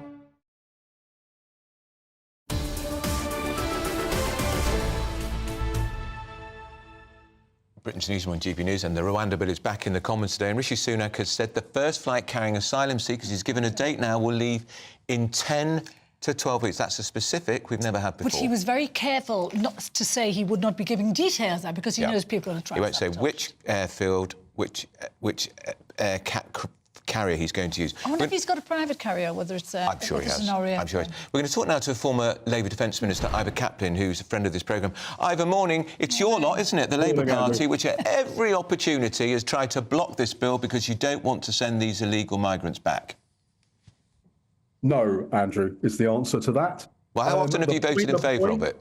The point of opposition, both in the House of Commons and in the House of Lords, is for the opposition to actually oppose. And that is what Labour has done. And it's a perfectly legitimate thing to do. I can recall many, many times when the Conservative opposition opposed things that we were doing during Tony Blair's time as Prime Minister. So I don't know why the Prime Minister keeps doing this. It's not a very House of Commons thing to do. And in particular, attacking the Labour peers this morning. These peers work really hard in the House of Lords. It's part of what we do as a country. And frankly, I think that was really, really unnecessary by the Prime Minister. Ivor, people are going to be listening to you and with shock and incredulity, because 4 times the Lords have knocked this back now. And you're talking about Labour not knocking back. What plan does Labour have to tackle illegal immigration? Because it's not as far as the rest of us can see. Well, you can ask Yvette or people like that about that issue. But let me just say this. During my time in the House of Commons as a minister, I can recall us getting 7, 8, 9 times rejected by the House of Lords was very much conservative, and the House of Commons followed that. There's a difference, though, Ivor, isn't there? Ivor, sorry to interrupt you. There's a difference, because since the Lords started this childish game of ping-pong, 8,500 migrants illegally have crossed the Channel. Many of them potentially could have died. But Andrew, that's not actually what happens here. That's not how the House operates. I'm really sorry to say this to it's a fact. You both. I've just described what's happened. 9 have died this year so far. Yes, I know that figure, Carol. I mean, it's not. We're not trying to argue against what you're saying. I'm just saying there are ways that both houses operate, and I don't think the Prime Minister should be attacking people just for doing the job that they are meant to do in both the House of Lords and the House of Commons. And I just don't think is it not immoral to block a law that will prevent this trade in human trafficking? Because that's what Labour are doing in their opposition. It seems like they're terrified it's going to work. I'm really sorry. It's not about that. It's not what you're... It looks like it. No. This is normal process of a bill. I heard you just say, I think Andrew just said something about the bill, going back and forward. It happens all the time. It happens all the time. On Yeah, many, but this many is, bills. but that does, but Ivor, but it's different here. Why is this different? This is different because people's lives are at risk. These are illegal migrants who are being unable to cross the channel because Labour are playing ping-pong in the Lords with a bill that they know is ultimately going to have to go through. Sorry, Andrew, I can't agree with you on that. I agree that there are issues relating to immigration. I know that very, very clearly. But what I'm saying is that the processes that go on in the House of Commons and the House of Lords have been done properly by those in those two chambers. But this bill has been passed in the Commons chamber, the elected 48 chamber. majority. 48 majority has been passed, and the Lords keep on pinging it back. The Lords are supposed to be a revising chamber. It's looking at the moment like it's wrecking. It's passing wrecking amendments. That's a problem for the British people who want illegal immigration stopped. I'm really sorry. This has been going on for years. You keep saying that, but people, we haven't had this problem. True. I'm saying it because it's true. We haven't had a problem where people's lives are being put in danger daily.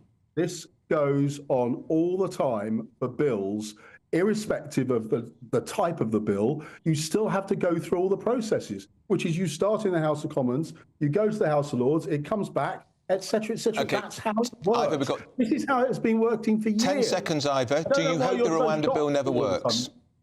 10 seconds. Do you hope the planes never go to Rwanda? Well, 10 seconds. I don't think they will go. But what's your view? You don't want them to, do you? I don't think they will go, Andrew. All right, you didn't answer the question, but anyway, always good to talk to you. That's the former Labour Defence Minister, Ivor Kaplan. You're talking. This is Andrew Pearce and Karen Malone. This is Britain's Newsroom on GB News. A brighter outlook with Box Solar, sponsors of weather on GB News. Good morning. Welcome to your latest GB News weather from the Met Office. A bit of a cloudier start for many of us this morning, particularly compared to over the weekend, with outbreaks of rain that will continue to push their way southwards as we head through the rest of this morning. That rain not turning particularly heavy, but a much cloudier and damper day than we saw over the weekend. Southern and eastern parts of England holding on to a bit of sunshine through the morning, although turning hazier through the afternoon. But it's northern parts of Scotland that will definitely see the best of the sunshine this afternoon. And feeling quite warm here too. We could see highs across Scotland of 14, 15, maybe 16 degrees, but definitely not quite as warm for much of England and Wales, with highs of only 12 or 13 degrees. Through the rest of Monday, that rain continues to push its way southwards, quite slowly overnight and into the early hours of Tuesday morning, but definitely turning drier across much of Scotland into northern England, with plenty of clear skies around, and that could lead to quite a chilly night again. Generally not quite as cold, though, under all of that cloud and rain, temperatures in the mid to high single figures, but perhaps some frost across Scotland, Northern Ireland and into northern parts of England to start on Tuesday. For the northern half of the UK, though, it is a brighter start to the day on Tuesday. Plenty of sunshine as we head through the morning. But that rain continues to slowly push its way towards the southeast. So quite a cloudy and grey start to the day here. Still remaining quite cloudy through the afternoon in the very far southeast of England. But elsewhere, there will be some sunshine, although some scattered showers along some North Sea coastal regions. Temperatures a little below average, but still reaching around 13 or 14 degrees. That warm feeling inside from Boxed Boilers, sponsors of weather on GB News.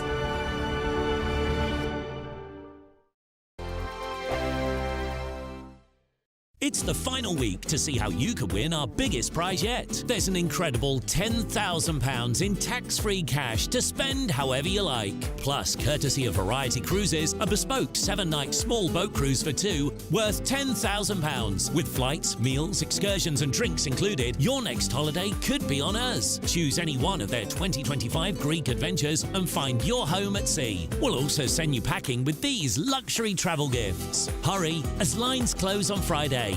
For another chance to win a prize worth over £20,000, text prize to 63232. Text costs £2 plus one standard network rate message. Or post your name and number to GB04 PO Box 8690 Derby DE1 9TT.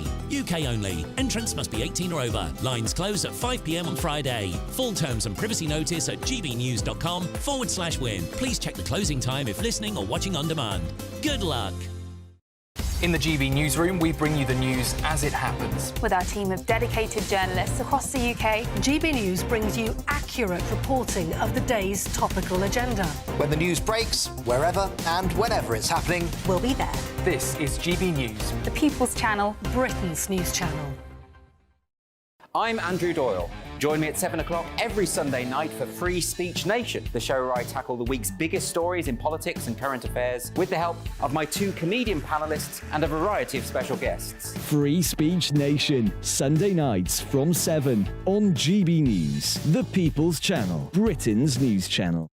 If you want your news to be straight talking, This is a nightmare for the Conservatives again. down to earth, It's not just Nottingham where this is happening, is it? and most importantly, honest, Hard-working, middle-class taxpayers, they'll get the book thrown at them. then catch me, Martin Daubney, Monday to Friday, 3 till 6 p.m. on GB News, Britain's news channel.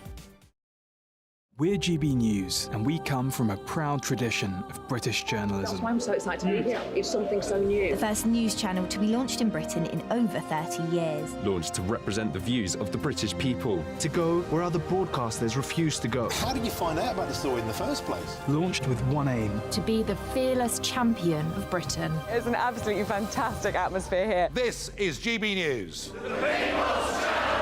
GB News, Britain's news channel. Are the newspapers getting you down? My wife didn't divorce me that month. Struggling to separate the wheat from the chaff? I know that it's a bit of a circus at the best of times. Well, don't worry, Headliners has got you covered. We'll take the burden of reading the day's news, and if we get depressed, who cares? It's an occupational hazard, frankly. That's Headliners on GB News from 11 p.m. till midnight, and the following morning, 5 till 6 a.m. on GB News, the comedy channel. Nah, just kidding. Britain's news channel.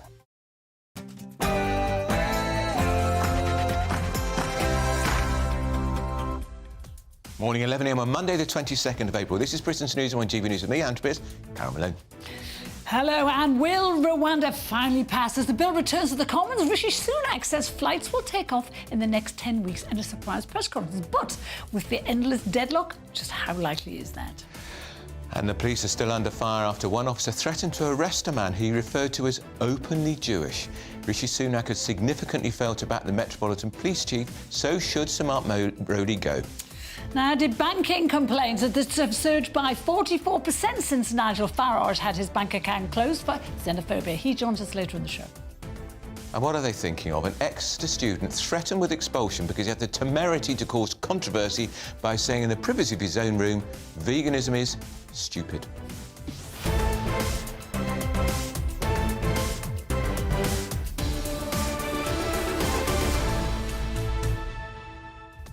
You think veganism is stupid? Oh, well... I wouldn't call it stupid, I just wouldn't do it. Well, no one cares what you think. We'd like to hear what you think. Send your views and post your comments by visiting gbnews.com.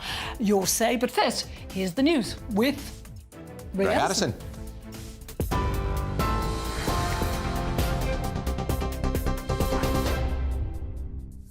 Back again. Good morning. 1 minute past 11, our top stories this hour. The Prime Minister says the first flight to Rwanda will leave in 10 to 12 weeks. Speaking at a press conference within the last half an hour, Rishi Sunak slammed Labour peers for trying to stop the controversial legislation. Mr Sunak said an airfield is on standby and 150 judges are ready to deal with any legal cases quickly. His comments come ahead of a crunch vote tonight on the government's Safety of Rwanda bill.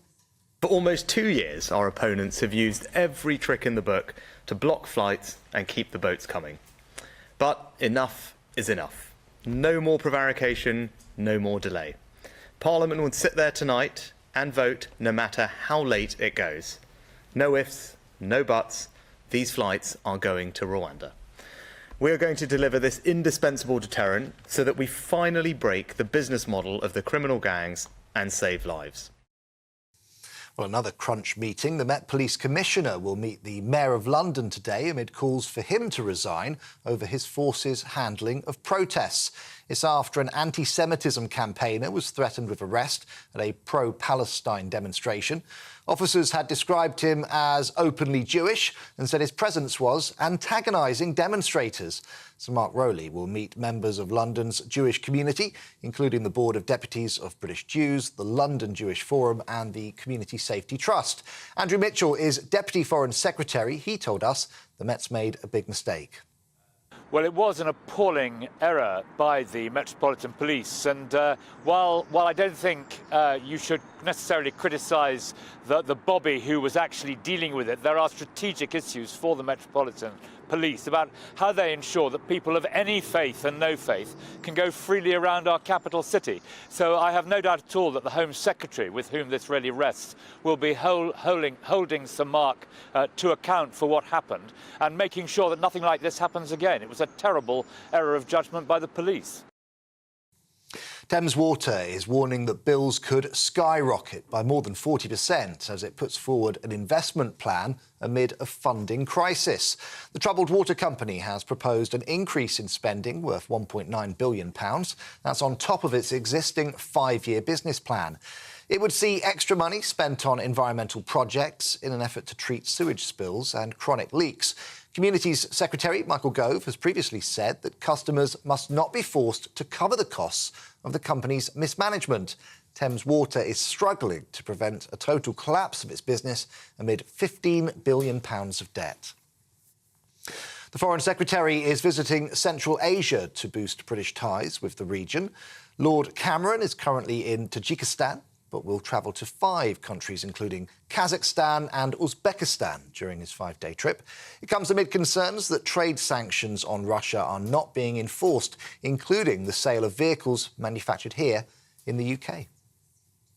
The sale of wet wipes containing plastic is expected to be banned in an attempt to reduce marine litter.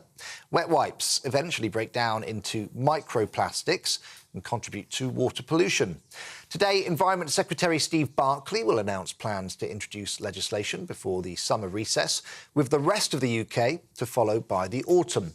However, Labour is saying that the government is not going far enough and an outright ban on their manufacture is needed. And the first statue of Queen Elizabeth II to be created since her death has been unveiled.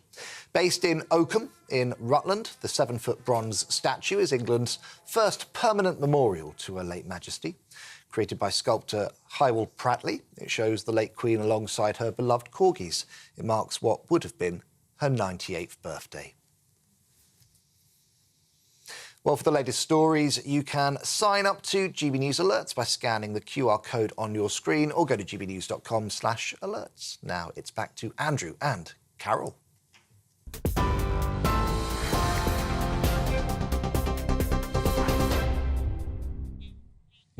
You're with Britain's Newsroom on GB News with Andrew Pearce and Carol Malone. It's 11:05.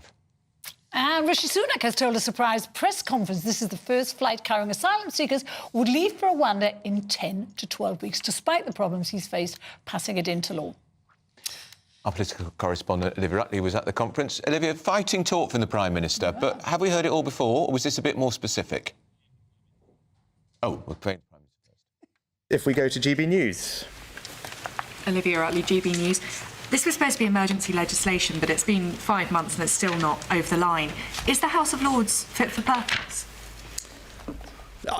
You talk about emergency legislation. We have worked at pace to deliver because I know and I believe that this is an incredibly important issue for the country. All right, people's patience has run out, as is mine, right? They're fed up with the endless, whether it's legal merry-go-rounds, legislative merry-go-rounds, tired of this people trying to block this policy. And that's why when we got the judgment last year, and I think I stood here and spoke to you all when we had the judgment last year, I said, look, we disagree with it, but we respected it and we worked rapidly to rectify it. Within a matter of weeks, James and the team, we had negotiated a new treaty with Rwanda to address all the concerns, and we brought forward new legislation. Right, so that's how we responded. As I said, in a matter of weeks, we had all the mitigations ready to implement this policy. But here, look, I'm talking to you now, and it's April. Why? Because Labour peers in the House of Lords have repeatedly voted against and blocked this bill. That happened just last week, again. It will happen again today. And I think it's crystal clear that the country believes this is a priority. I've been clear from the first day that I got this job that it's a priority for me to stop the boats. And that's why I'm talking to you today about all the prep work that has gone in behind the scenes and why I'm confident about our delivery going forward. And I think, all the team are here and we chaired the first meeting this morning of the Illegal Migration Operations Committee. Home Secretary stood up a Gold Command operation at the Home Office to deliver this. This is an incredibly complex operation, and I want people to be reassured that whilst the Lords have been taking their time to continually block this policy, we have been getting on working hard to prepare to implement it. And that's what we discussed this morning, as I gave a hint of earlier in answer to a previous question. It is a complex process, but we have been doing everything you would expect us to do to be ready for this moment. Training caseworkers, building detention capacity, getting the judiciary and the courtrooms ready, training escorts, getting charter planes booked, getting an airfield ready, getting the guidance changed, working with the Rwandans, as the Deputy Foreign Secretary has done brilliantly, to make sure they are ready with their people all trained at their end, accommodation ready, asylum systems ready over there. This is an enormously complex operation. We've been working very hard to deliver it, but as I said, people's patience has run thin, my patience has run thin. We want to get this done and we want to get these planes off. Next, Sky News. OK, Nigel Farage joins us now in the studio. Welcome. Now, you've heard he was talking tough there, wasn't he? Just as David Cameron talked tough. If you come here illegally, you won't be allowed to stay. Theresa May, if you come here illegally, you won't be allowed to stay. Boris Johnson, if you come here illegally, you won't be allowed to stay. And just over 2 years ago, of course, we had the speech at Lyd Airport down in Kent, telling us about the Rwanda plan. We're 2 years on. We've spent at least £160 million so far, not sent a single human being. And what happens is, every time Rishi Sunak speaks on this subject, he raises the rhetoric. He raises the rhetoric, and he does so, of course, because public anger is so great, the sense of injustice and unfairness. Do I believe that in 10 to 12 weeks' time there'll be planes taking off with significant numbers of migrants on board? No, I don't. And I tell you why. He gave specifics there, Nigel, didn't he? He said there's an airfield at the ready. He said they've got trained people to stop air crews stopping people. We've done our prep, is what he said. I mean, how boring. We're working hard. I should jolly well hope they're working hard. They're the government. I mean, all of that. Nobody gives a damn about any of that. What people care about is, are the numbers crossing the channel going to stop? He made no acknowledgement in his speech of the fact that numbers are up 25% so far this year. Well, he said they'd cut them. He said we'll defy the European Court of Human Rights. Well, I very much doubt that he will. But even if he did, there's something missing here. It's called the Human Rights Act, 1998. That was the legislation that took the ECHR and put it into British law. Yeah. And all the while it's there will be legal cases taken, and British judges will find in favour of the legislation. I promise you, not a single person is going to Rwanda. This is a complete charade. And the tougher he talks, and the more he raises the rhetoric, the more public disappointment there'll be. Is he lying to the British people? He's lying to himself. OK. Well, there's elections coming up too. He's lying to himself, and he's talking tough. Look, I'll tell you a funny thing. Whether it's the sick note culture, whether it's the number of people claiming they've got depression and not even having to look for work and getting an extra 400 quid a month, it's all well and good, but I genuinely believe the public now don't believe any of this. We've heard this again and again and again. No one's listening. Tell us, before we talk to you about debanking, which is a very important story today, succinctly, Nigel, what you would do to turn these boats around. All the while you have a European Court of Human Rights and its code taken into British law through the Human Rights Act, you will never, ever, ever deal with this problem, all right? So you have to repeal the Human Rights Act. And you probably have to say to yourself, do you know what? We don't need European-style human rights. We've been since Magna Carta, the freest country in the world. Yeah. And we should be rather proud of the fact that we as a country have always given the individual much greater protection against an overbearing state. So until you deal with that, you'll never solve this. Once you've dealt with that, it starts to become quite easy. You do what Tony Abbott did in Australia. You say, right, nobody that comes via this route will ever be granted refugee status. Good start. And then you literally start sending people back. And of course, Brussels will scream and the United Nations will scream. And you know what? Within a fortnight, no one will come. Well, brilliant. Now, let's talk to you about debanking. You were, Nigel, you took on and you saw off the chief executive of both Coops. We're calling it the Farage effect. Exactly. Yeah. But we see today figures which are pretty alarming. You were not alone in being debanked. Do you know the funny thing? When I was given notice that my bank accounts were going to close... Because you're xenophobic. And, I'm funded by the Kremlin. I mean, a very long list. Very long list of my sins.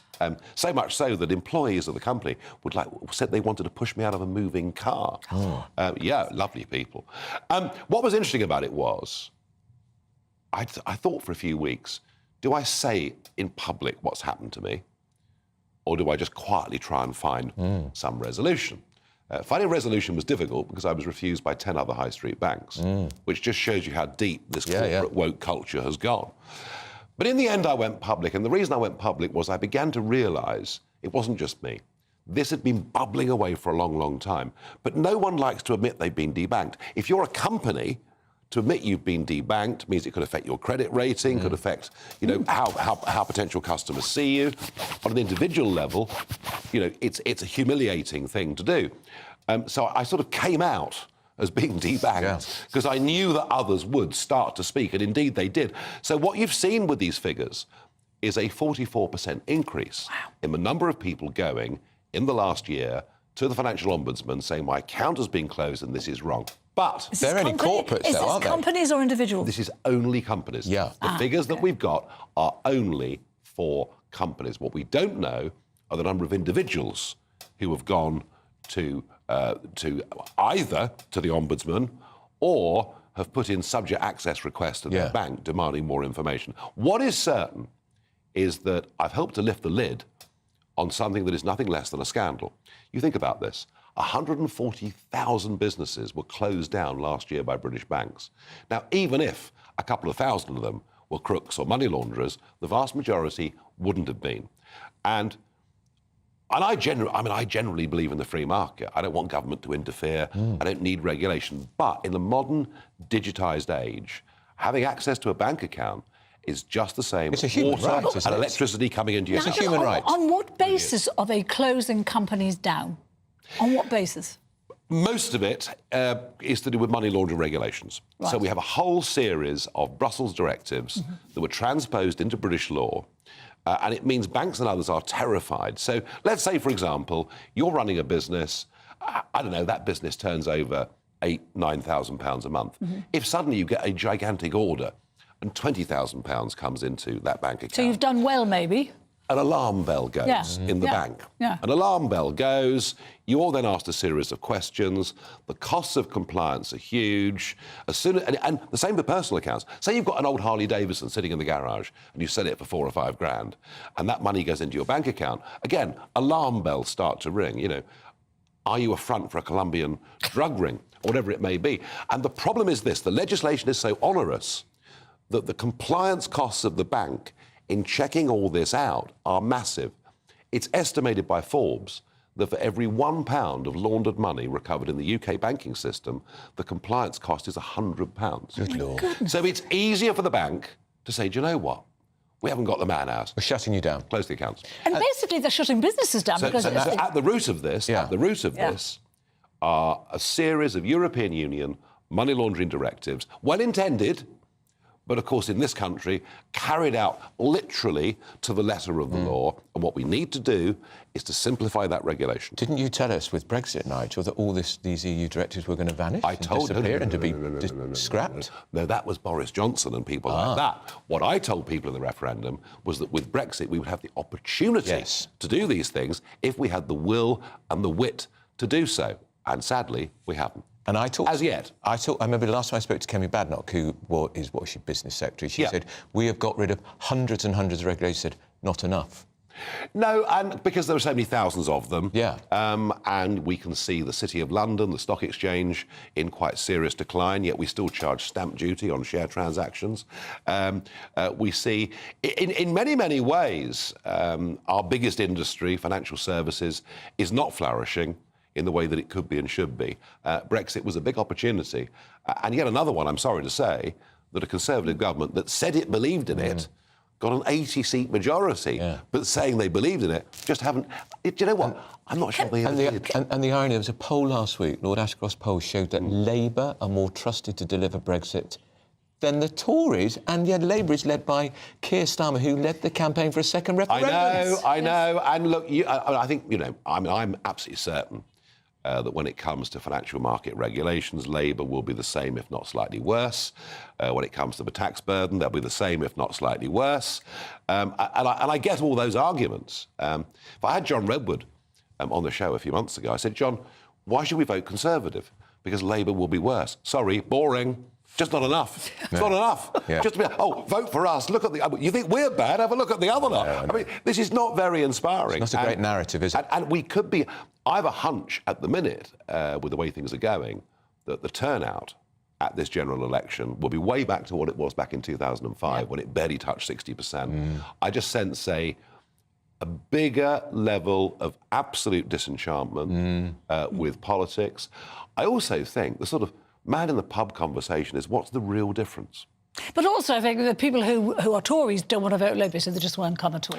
I think there'll be a lot of abstentionism. And, you know, some of that 2019 vote has gone back to a Labour Party, and these were people who've been voting Labour, their families have been voting Labour since 1918. So, you know, an equal chunk of it's been going to Reform under Richard Tice. You know, there's a lot of movable parts here. But, you know, when John Curtis... the sort of doyen of political commentators, when he says it's a 99% certainty that Keir Starmer is going to be the next Prime Minister, he's probably right. He's probably right. Nigel Farage, thank you very much. Are you with us tonight? I certainly am. 7 o'clock, I'll be there and watching this parliamentary ping-pong of Rwanda. Us too. I mean, pitiful and pathetic. It's utterly futile. Isn't it? But it's... They know it's going to happen. But like many things in circus, it doesn't stand for a lot, but it's quite amusing. OK. Always entertaining. Still to come. People will be able to sign themselves off for work for minor illnesses using an NHS algorithm under plans to free up time for doctors. You won't be able to do that, Piers. We'll be discussing that and more next.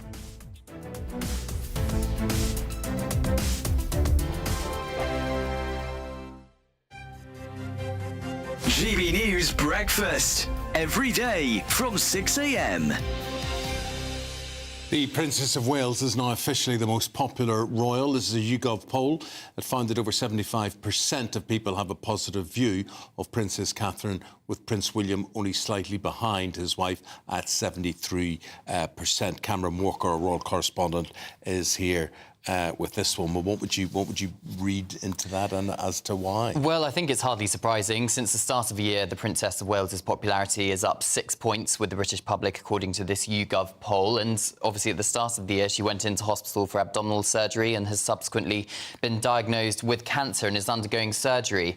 Look, the Princess of Wales, since becoming a member of the royal family, has committed no major faux pas. There's been no particular scandal with her. She always puts family first. And I hate the phrase born a commoner, but she wasn't born into aristocracy. She was not born into the royal family. She gave up her old life. And yes, that comes with lots of privilege, being a member of the royal family, but it also comes with enormous challenges, such as everybody prying into your private life, particularly when it comes to your health. And I think the British public are very much on side with that. Whereas Prince Harry and Meghan continue to be unpopular. 76 compared to 31% having a positive opinion of Prince Harry, and only 26%, 50 points less than Princess Catherine, is Meghan. Yes, still not looking great for Harry and Meghan. Prince Andrew is far below them as well. Doing well on negative views, meaning fewer people have negative views about her than anyone else, is the Princess Royal, Princess Anne. Indeed, yes. The most hard-working royal, if you go by the number of engagements she carries out each year. No nonsense, no fuss. She never gets herself into any kind of arguments or scandals. I'm Michelle Dewberry, and I'm not here to tell you what to think. I'd much rather hear what you have to say. So, send in your opinions to gbviews@gbnews.com. Keep them clean, and you never know, I might read them out. With my panel here on Jubes & Co, we debate, we get stuck into the issues of the day on a show where all views are welcome, especially yours. GB News, The People's Channel, Britain's news channel. I'm Christopher Hope. And I'm Gloria Di Piero, bringing you PMQ's live here on GB News. Whenever Parliament is in session on a Wednesday at midday, we'll bring you live coverage of Prime Minister's questions. We'll be asking our viewers and listeners to submit the questions that they would like to put to the Prime Minister, and we'll put that to our panel of top politicians in our Westminster studio. That's PMQ's live here on GB News, Britain's election channel.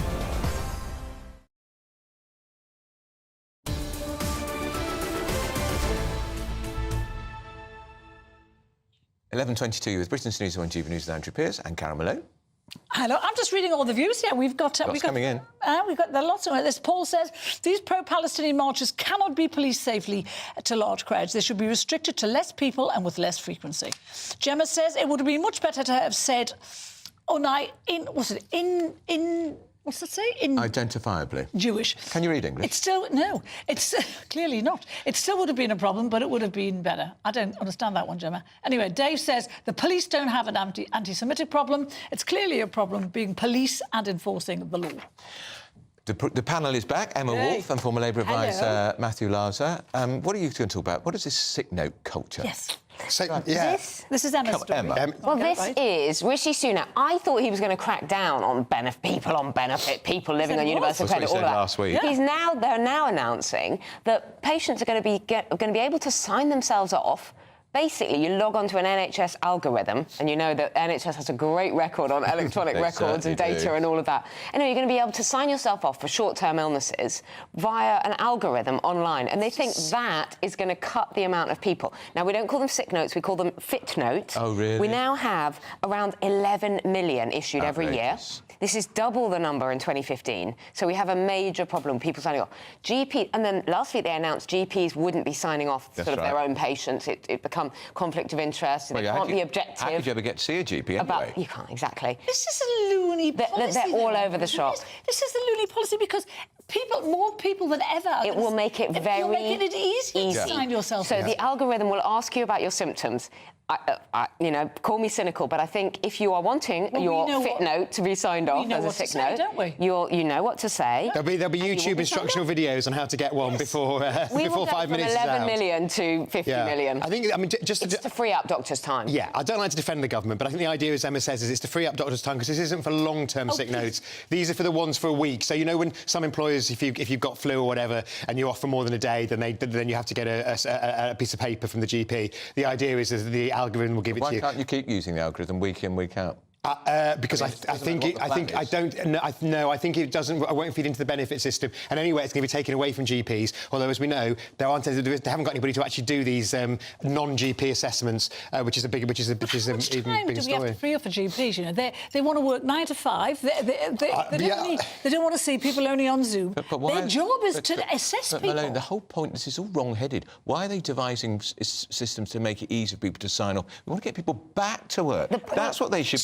Resources need to go towards helping people and saying, OK, what do you need? OK, so you've got a bad shoulder, which you can't be operated on because there's a 60 million people we need to get the waiting list down. Is there something else you could do as a job? There is a way of supporting people back into work. This is a mishmash of, cracking down on people on benefits, long-term sick, not supporting them with their mental health, but also... It sends the wrong messages, doesn't it? Because I don't think you can use them again and again to get long-term sick benefits, but if you're in work, what you can do is use it again and again, 1 week you go back in for a few days and then go off again. So presumably that's how it would work. They're giving people a tool to sign themselves off sick, and in the next breath they're saying, but if you're off sick for X amount of time, all your benefits are going to be stopped. Yeah, it doesn't make any sense. The mixed messaging is crazy, and it just shows the government that's running out of steam, doesn't it? Well, it's run out of steam when it's saying one thing on a Friday and another thing on a Monday. And the primary care system is utterly broken. I mean, as you say, no one can get an appointment with their GP. People are going to A&E. They're attending A&E, which should be for emergencies. It should be for accidents, not for minor ailments,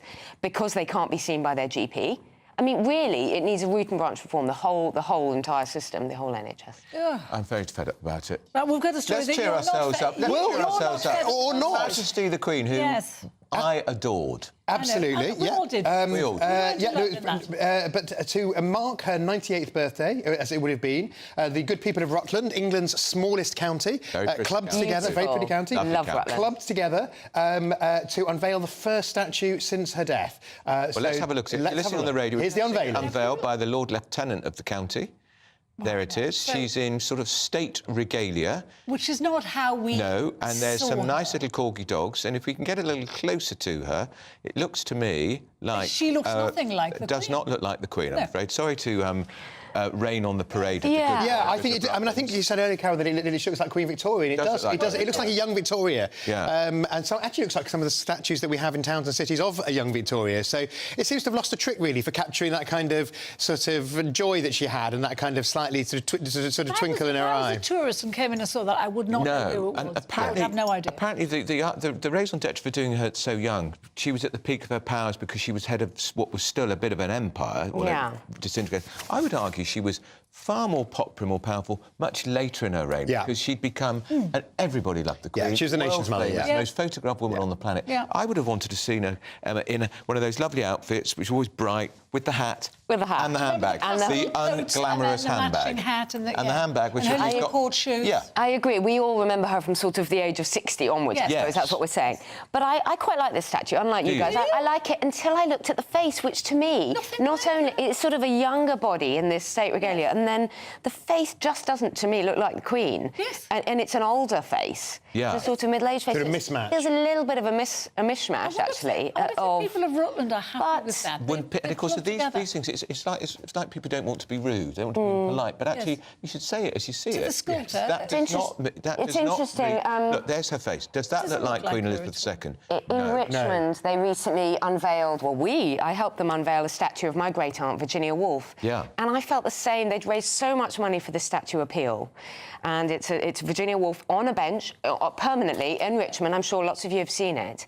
It doesn't quite look like her. It doesn't capture the way I think of her, the family look, all of that. But it is lovely to have these memorials. And in Rutland, which, as you say, is a beautiful tiny lovely county. I think it's lovely that they raised that money and that they have their memorial to the Queen there. And the corgi dogs, is that a nice touch? I like the corgi dogs. I actually think they're the nicest thing. So the statue, the plinth has 2 or 3 corgi dogs around it. I think that they add a bit of fun to it. I've actually never been to Rutland. It's the only English county I've never been to, so I must go. Really nice. Are you going to go and see that? Well, I will certainly go and have a look at when I'm there. Yes, I wouldn't go especially for it. Photographed by it?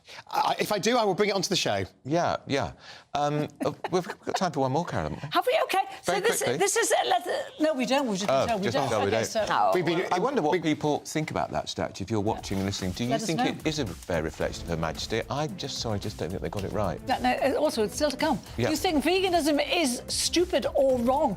That's what... No, it's not. Yeah, that's what a student was told at Exeter University.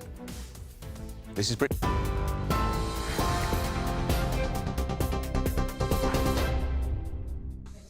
Hello, it's 11:30. I'm Addison in the GB Newsroom. Our top stories. The Prime Minister says the first flight to Rwanda will leave in 10 to 12 weeks. Speaking at a press conference within the last half an hour, Rishi Sunak slammed Labour peers for trying to stop the controversial legislation. Mr Sunak said an airfield is on standby and 150 judges are ready to deal with any legal cases quickly. His comments come ahead of a crunch vote tonight on the government's Safety of Rwanda bill. For almost 2 years, our opponents have used every trick in the book to block flights and keep the boats coming.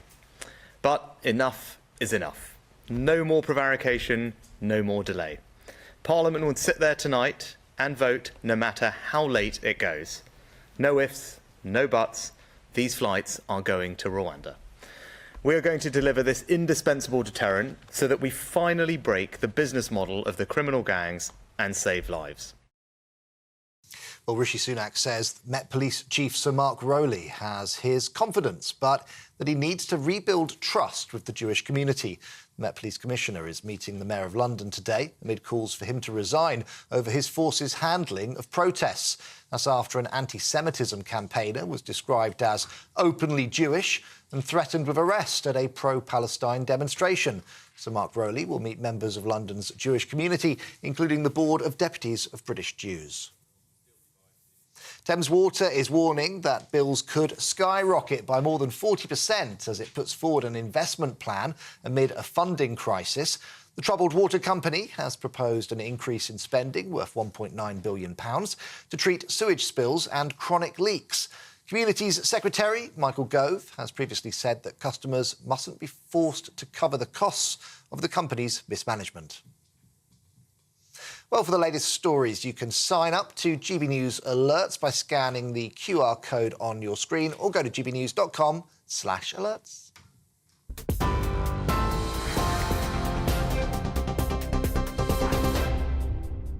Cheers Britannia Wine Club proudly sponsors the GB News Financial Report. OK, let's take a look at the markets today. The pound will buy you $1.2339 and €1.1586. Price of gold, £1,912 and 94 per ounce. And the FTSE 100's at 8,009 points. Cheers Britannia Wine Club proudly sponsors the GB News Financial Report. Up at noon, good afternoon, Britain, with Tom and Emily. So, guys, what's going on? By the way, do we think of Rishi? I have to say it's not Emily today, it's Emma. Of course it is. And you know her so well. And we used to joust so regularly on British Newsroom, and then you got pinched to... It's very confusing for everyone because Emily and Emma are very similar. I know. What a splendid They're not replacement really, we have. Tom. Stop making excuses for them. They're not. We all look the same. We It all is look the same, habit. Carol. That's what it's saying, isn't it? But Emily is, of course, still on holiday. She's sunning herself, and I'm very, very jealous. But she will be back on Wednesday. And thankfully, her flight wasn't interrupted by Russian hackers, as so many Brits seem to be facing at the moment. But we've got some big news happening in our airtime. Of course, the run-up to the ultimate showdown on Rwanda still rumbles on, but also Donald Trump, the first day of his hearing. We'll be hearing that live in the programme. What on earth is he going to say, and does he have a chance there of really convincing that now-selected jury that he's not a felon? We're also going to be speaking to Gideon Falter, who's the head of the campaign for anti-Semitism. Well done. He's meeting with a police officer today who described him as being openly Jewish and threatened to arrest him if he wasn't willing to move on. So we'll be speaking to him, and this also comes just after Suella Braverman has asked for the Met Commissioner, Mark Rowley, to resign, as well as this coming at the same time as some research, a survey has found that 1 in 5 Londoners has been threatened or experienced violence over the last 5 years. But can you imagine it? Gideon Falter, was told that he was looking Jewish, and that they were referring to his skugga. Can you imagine if the cops asked a Muslim woman or a Muslim guy to take off the hijab or the thawb? Can you imagine? Or move away. Avoid this area because you look too Muslim. You just can't imagine that phrase leaving. Well, the Metropolitan Commission would have resigned already. Well, we're going to be talking to Gideon at the time of this meeting. What is he going to say in this meeting, and what will be the result of that meeting? These are all questions we're going to ask him, and it's going to be a really, really fascinating conversation. The Metropolitan Police Commissioner be talking directly to him? You'd think. Rather than pushing it further down the food chain. But of course, the Metropolitan Police Commissioner is talking to Sadiq Khan this week. He's also talking to the Home Secretary this week. Going to be busy. Going to be busy, but I suppose we'll have to ask Gideon as well if he wants that meeting with Sir Mark himself. Not just that, we're also going to be debating, is the England flag racist? We can't forget St George's Day tomorrow. Most people do, but I'll be marking it. I'll be having a little red rose or a white rose. So all that not midday. For now, though, you're with Britain's Newsroom, GB News. Martin Daubney, weekdays from 3 p.m. Mark White was saying there, Sue, that he thinks it's getting worse, and you were nodding along to that. You've seen this over decades. Situation is sprawling along the coast, more people, and the danger is ramping up. Definitely, because the numbers and the money it's run like a military operation. I mean, I've been told that by the National Crime Agency, and I don't need to be told it by them to know it. It is meticulous because there's so much money involved.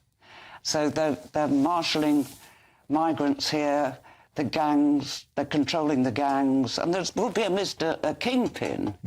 You know, in some city far away in Erbil, or even in Paris, or in Brussels, who never goes anywhere near the beaches. It's like a Ponzi scheme, really. Yeah. With that in mind, there's such vested interest, such money, such demand, a never-ending string of demand of people who want to come here. People are already on their way, remember? Yeah. If we stop them now, they're already leaving. There's people leaving the Sudan now are going to reach the only place they want to get to, the French beaches, to get to the UK. They'll arrive in 2.5 years' time. And so, you see, they're on their way. If it's that organised, that lucrative, that desirable, how on earth do we ever break that chain? It sounds incredibly harsh, but I'm sure, I think if the EU change politically in the June elections, which I think it probably will, yes, I think they will put up, as the Greeks have done, holding camps all over Europe, the coasts of Europe, where people are assessed, just to see who is coming in, which would be a plus, as the Greeks have done, because we have no idea who is coming in. I think the most exciting bit for me is talking to people. People who I think are ignored often by the major news channels. We're going to give news they want to hear. There's a voice there that needs to be heard. I think there's a chance here for a diversity of opinion to be expressed, which you don't find elsewhere. It's really exciting. We don't hold back. We're free to say how decisions that are taken here affect us all around the country. Only on GB News, the People's Channel, Britain's news channel. In the GB Newsroom, we bring you the news as it happens. With our team of dedicated journalists across the UK, GB News brings you accurate reporting of the day's topical agenda. When the news breaks, wherever and whenever it's happening, we'll be there. This is GB News, the People's Channel, Britain's news channel. I'm Gloria Di Piero. This is GB News, Britain's election channel.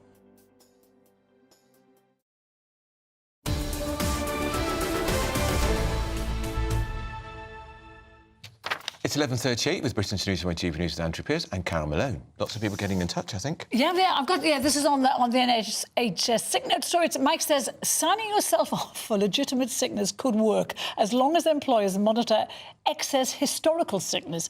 Any serial lead swingers could be wheedled out and fired with no benefits payable. Mike, that's never going to happen. You know that. Anyway, we've got. And what do they think about Rwanda? Are they? Rwanda. Ian says all I have to say is the lawyers and the barristers are rubbing their hands. My simple question is, how much is this going to cost the British taxpayer? Sue says, if we came out of the ECHR, our human rights would not stop. We're a civilised country, so our courts would be there to represent anyone who feels their rights are being violated. Exactly what Nigel Farage said. Yeah, as I said, we've had pretty good human rights since Magna Carta. We've got a judiciary that is the envy of the world. Completely. We do not need a meddling, interfering European Court of Human Rights, which is not the body that it was when it was set up after the war to keep the threat of Nazism at bay. And you know those judges, some of them are, they're kind of duty judges and they're working up at midnight and they're going to pay. Well, we don't even know the identity or nationality of the one who stopped the Rwanda flight. And here's the thing. He was working up at midnight, getting a piece of paper. And the judgment of the ECHR a couple of weeks ago in Switzerland, when it compelled the Swiss government to deliver various net zero policies, even after the Swiss people voted against that policy in a referendum. So referendum are not important to these unelected judges. And my argument with Rishi would be this: you can't get out of the ECHR anytime soon, because you have to legislate in the Commons, has to go to the Lords, to throw it out. No, but what you do is you just say, thanks very much for your ruling, we're sending the plane. What are you going to do about it? Exactly. Well, that's it. But he won't. We know that's Rishi Sunak we're talking about. If it was Nigel Farage, it would be a different story.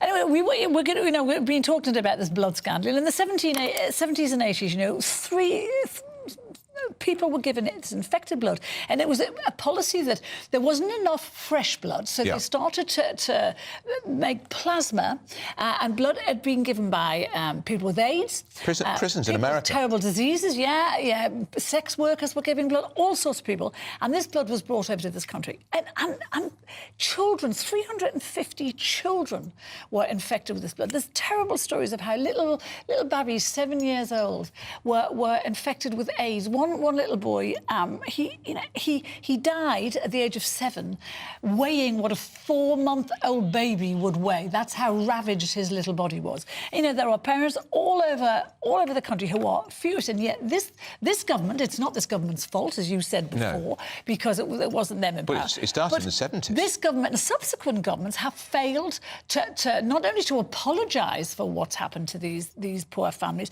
but they failed to pay them compensation. And even now, in December it was voted that they would get compensation, and the government has rowed back now. The Commons voted through legislation in December, but the government tabled an amendment to delay paying them compo. How much longer do they have to wait? Because what they're doing, they're setting up yet another body to look at it. But what they're trying to do, the government, I know exactly pass it to the Labour government with Labour get in. Because the compensation bill is going to be billions and billions. Yes. Probably one of the biggest ever compensation bills ever paid out by the British taxpayer. This was the deadliest man-made disaster in British history. And it's shameful. And it's shameful. And the fact that every government has scuttled away from it, trying to put their heads in the sand over it, is shocking. And also, it goes to the heart of government, because if you can't trust the NHS giving you your blood... Yes. And then you've got this great scandal that's carried out in the post office.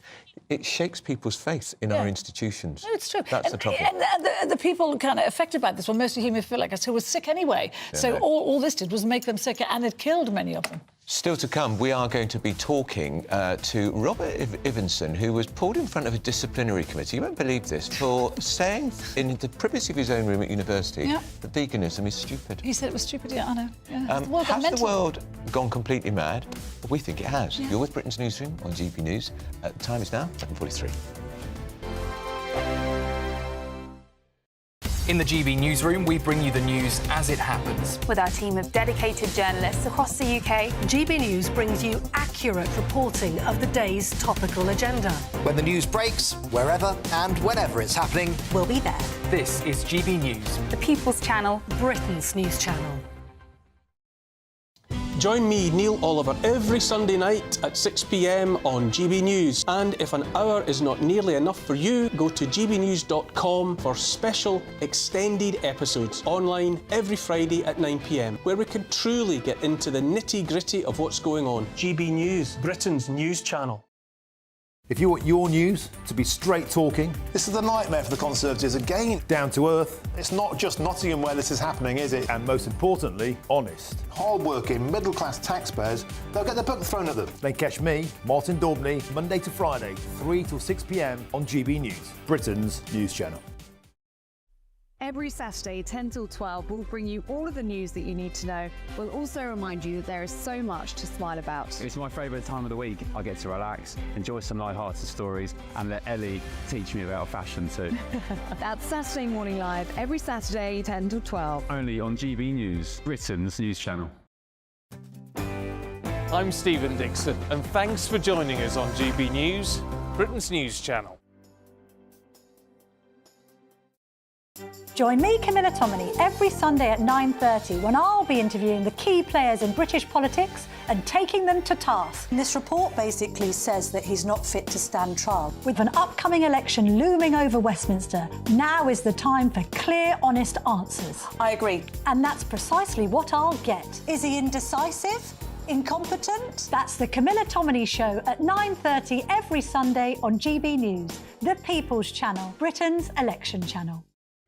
2024, a battleground year. The year the nation decides. As the parties gear up their campaigns for the next general election. Who will be left standing when the British people make one of the biggest decisions of their lives? Who will rise? And who will fall? Let's find out together. For every moment, the highs, the lows, the twists and turns. We'll be with you for every step of this journey. In 2024, GB News is Britain's election channel.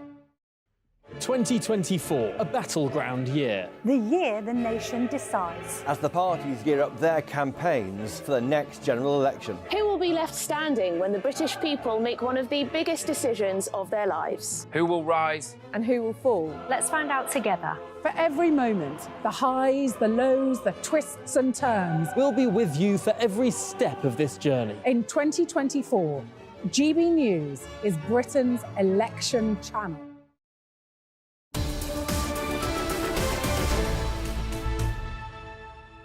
And this is a story you and I can't quite believe is true. Yeah, I know. Yeah. I mean, students, aren't universities meant to be places where you have debates and freedom of speech? Supposed to be, but apparently you can't sit in your own bedroom now and be on the phone to your mate and say what you think about something without getting reported to what our next guest called the Stasi. This is Robert Ivanson, who was a student at Exeter University, and he was having a conversation. Oh, hi. Hello. Welcome. Hi, how are you? It's good I recognise you. Now, listen, you've had a terrible time. This is outrageous. We can't get over it. Tell us what happened. Yeah, well, I checked with my flatmates here, and they're all right with me having this during you have to check now to have a conversation. Yeah. So they're all right here. Well, I was in my first year at university, and my aunt had just died. She was my last living relative on my dad's side over here. And my friend called me up from Australia to sort of offer me his condolences. And then we just sort of, after that, we sort of segued into our usual conversation about, current events, things that are going on in the world. And I expressed some opinions that I think are pretty normal, to be honest. But the girl next door didn't like it. And then... What did you say? What did you say in this conversation? I said a number of things. I said the thing that led off was veganism is stupid. And now tell me why you said that. Well, because I think it is stupid. Simple, that's enough then. Yeah. So I said that I said also that I thought gender fluidity was stupid. Now, of course, I wouldn't say these things in that way in the public square, but joking around with friends on the phone, I put it in jokier terms than I might have otherwise. But yeah, and I also I complained about the state of England. I'm English. I was born here. I have an American accent, but my dad made sure I knew that I was English. And I spent some time in Australia, and I was trying to explain to him, things are not as good here as they are in Australia. And it doesn't mean England is, I love England any less. It's that this country has been mismanaged. It has. Anyway, but tell us what happened, because you said that after you'd had this conversation, there was a hammering at the door of your room, and what happened? Yeah. So I opened up the door, and it was the... Oh, we lost him. Oh, I'm going to... We'll get him back. We'll get him back. Because this is the key. So this is in the privacy of your university room, yeah. He's banging on the door because somebody nearby or walking past us have snitched on him. Yeah. But snitched on what? Yeah, but I mean, a snitch tells us someone's done something wrong. So, saying veganism is stupid isn't wrong. And of course, he's now been accused of being a transphobe as well. Because he says gender fluidity is stupid, because he doesn't understand it. Well, no, it's not because he doesn't understand. People are entitled. OK, Robert, you're back with us, yeah? Yeah. OK. You're about to explain. So, Robert, somebody's banging on the door. Who's there? So it was campus night patrol, and I opened up my door, and they said, "Oh, you've been saying some very offensive things in here," and they stuck their boot in the door. I'll never forget that. But their boot was actually wedged into the door, and said I couldn't close it on them.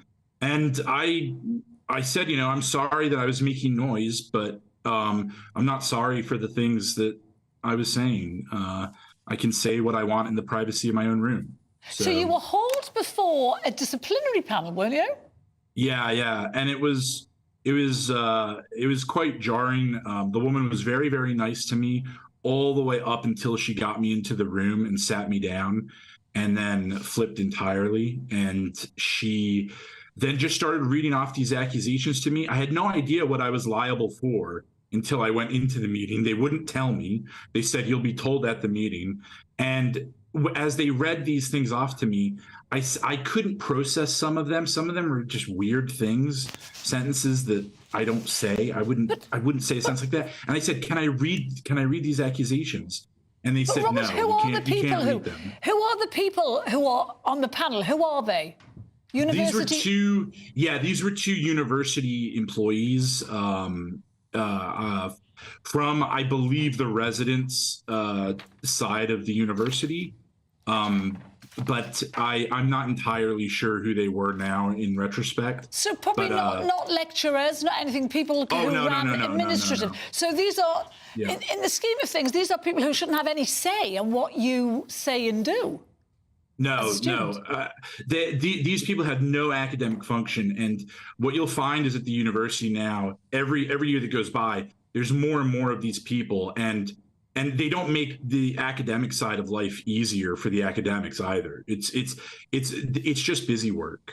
So what was the sanction they proposed? You were threatened with expulsion. Did you have to fall on your knee and apologise and wear sackcloth and ashes?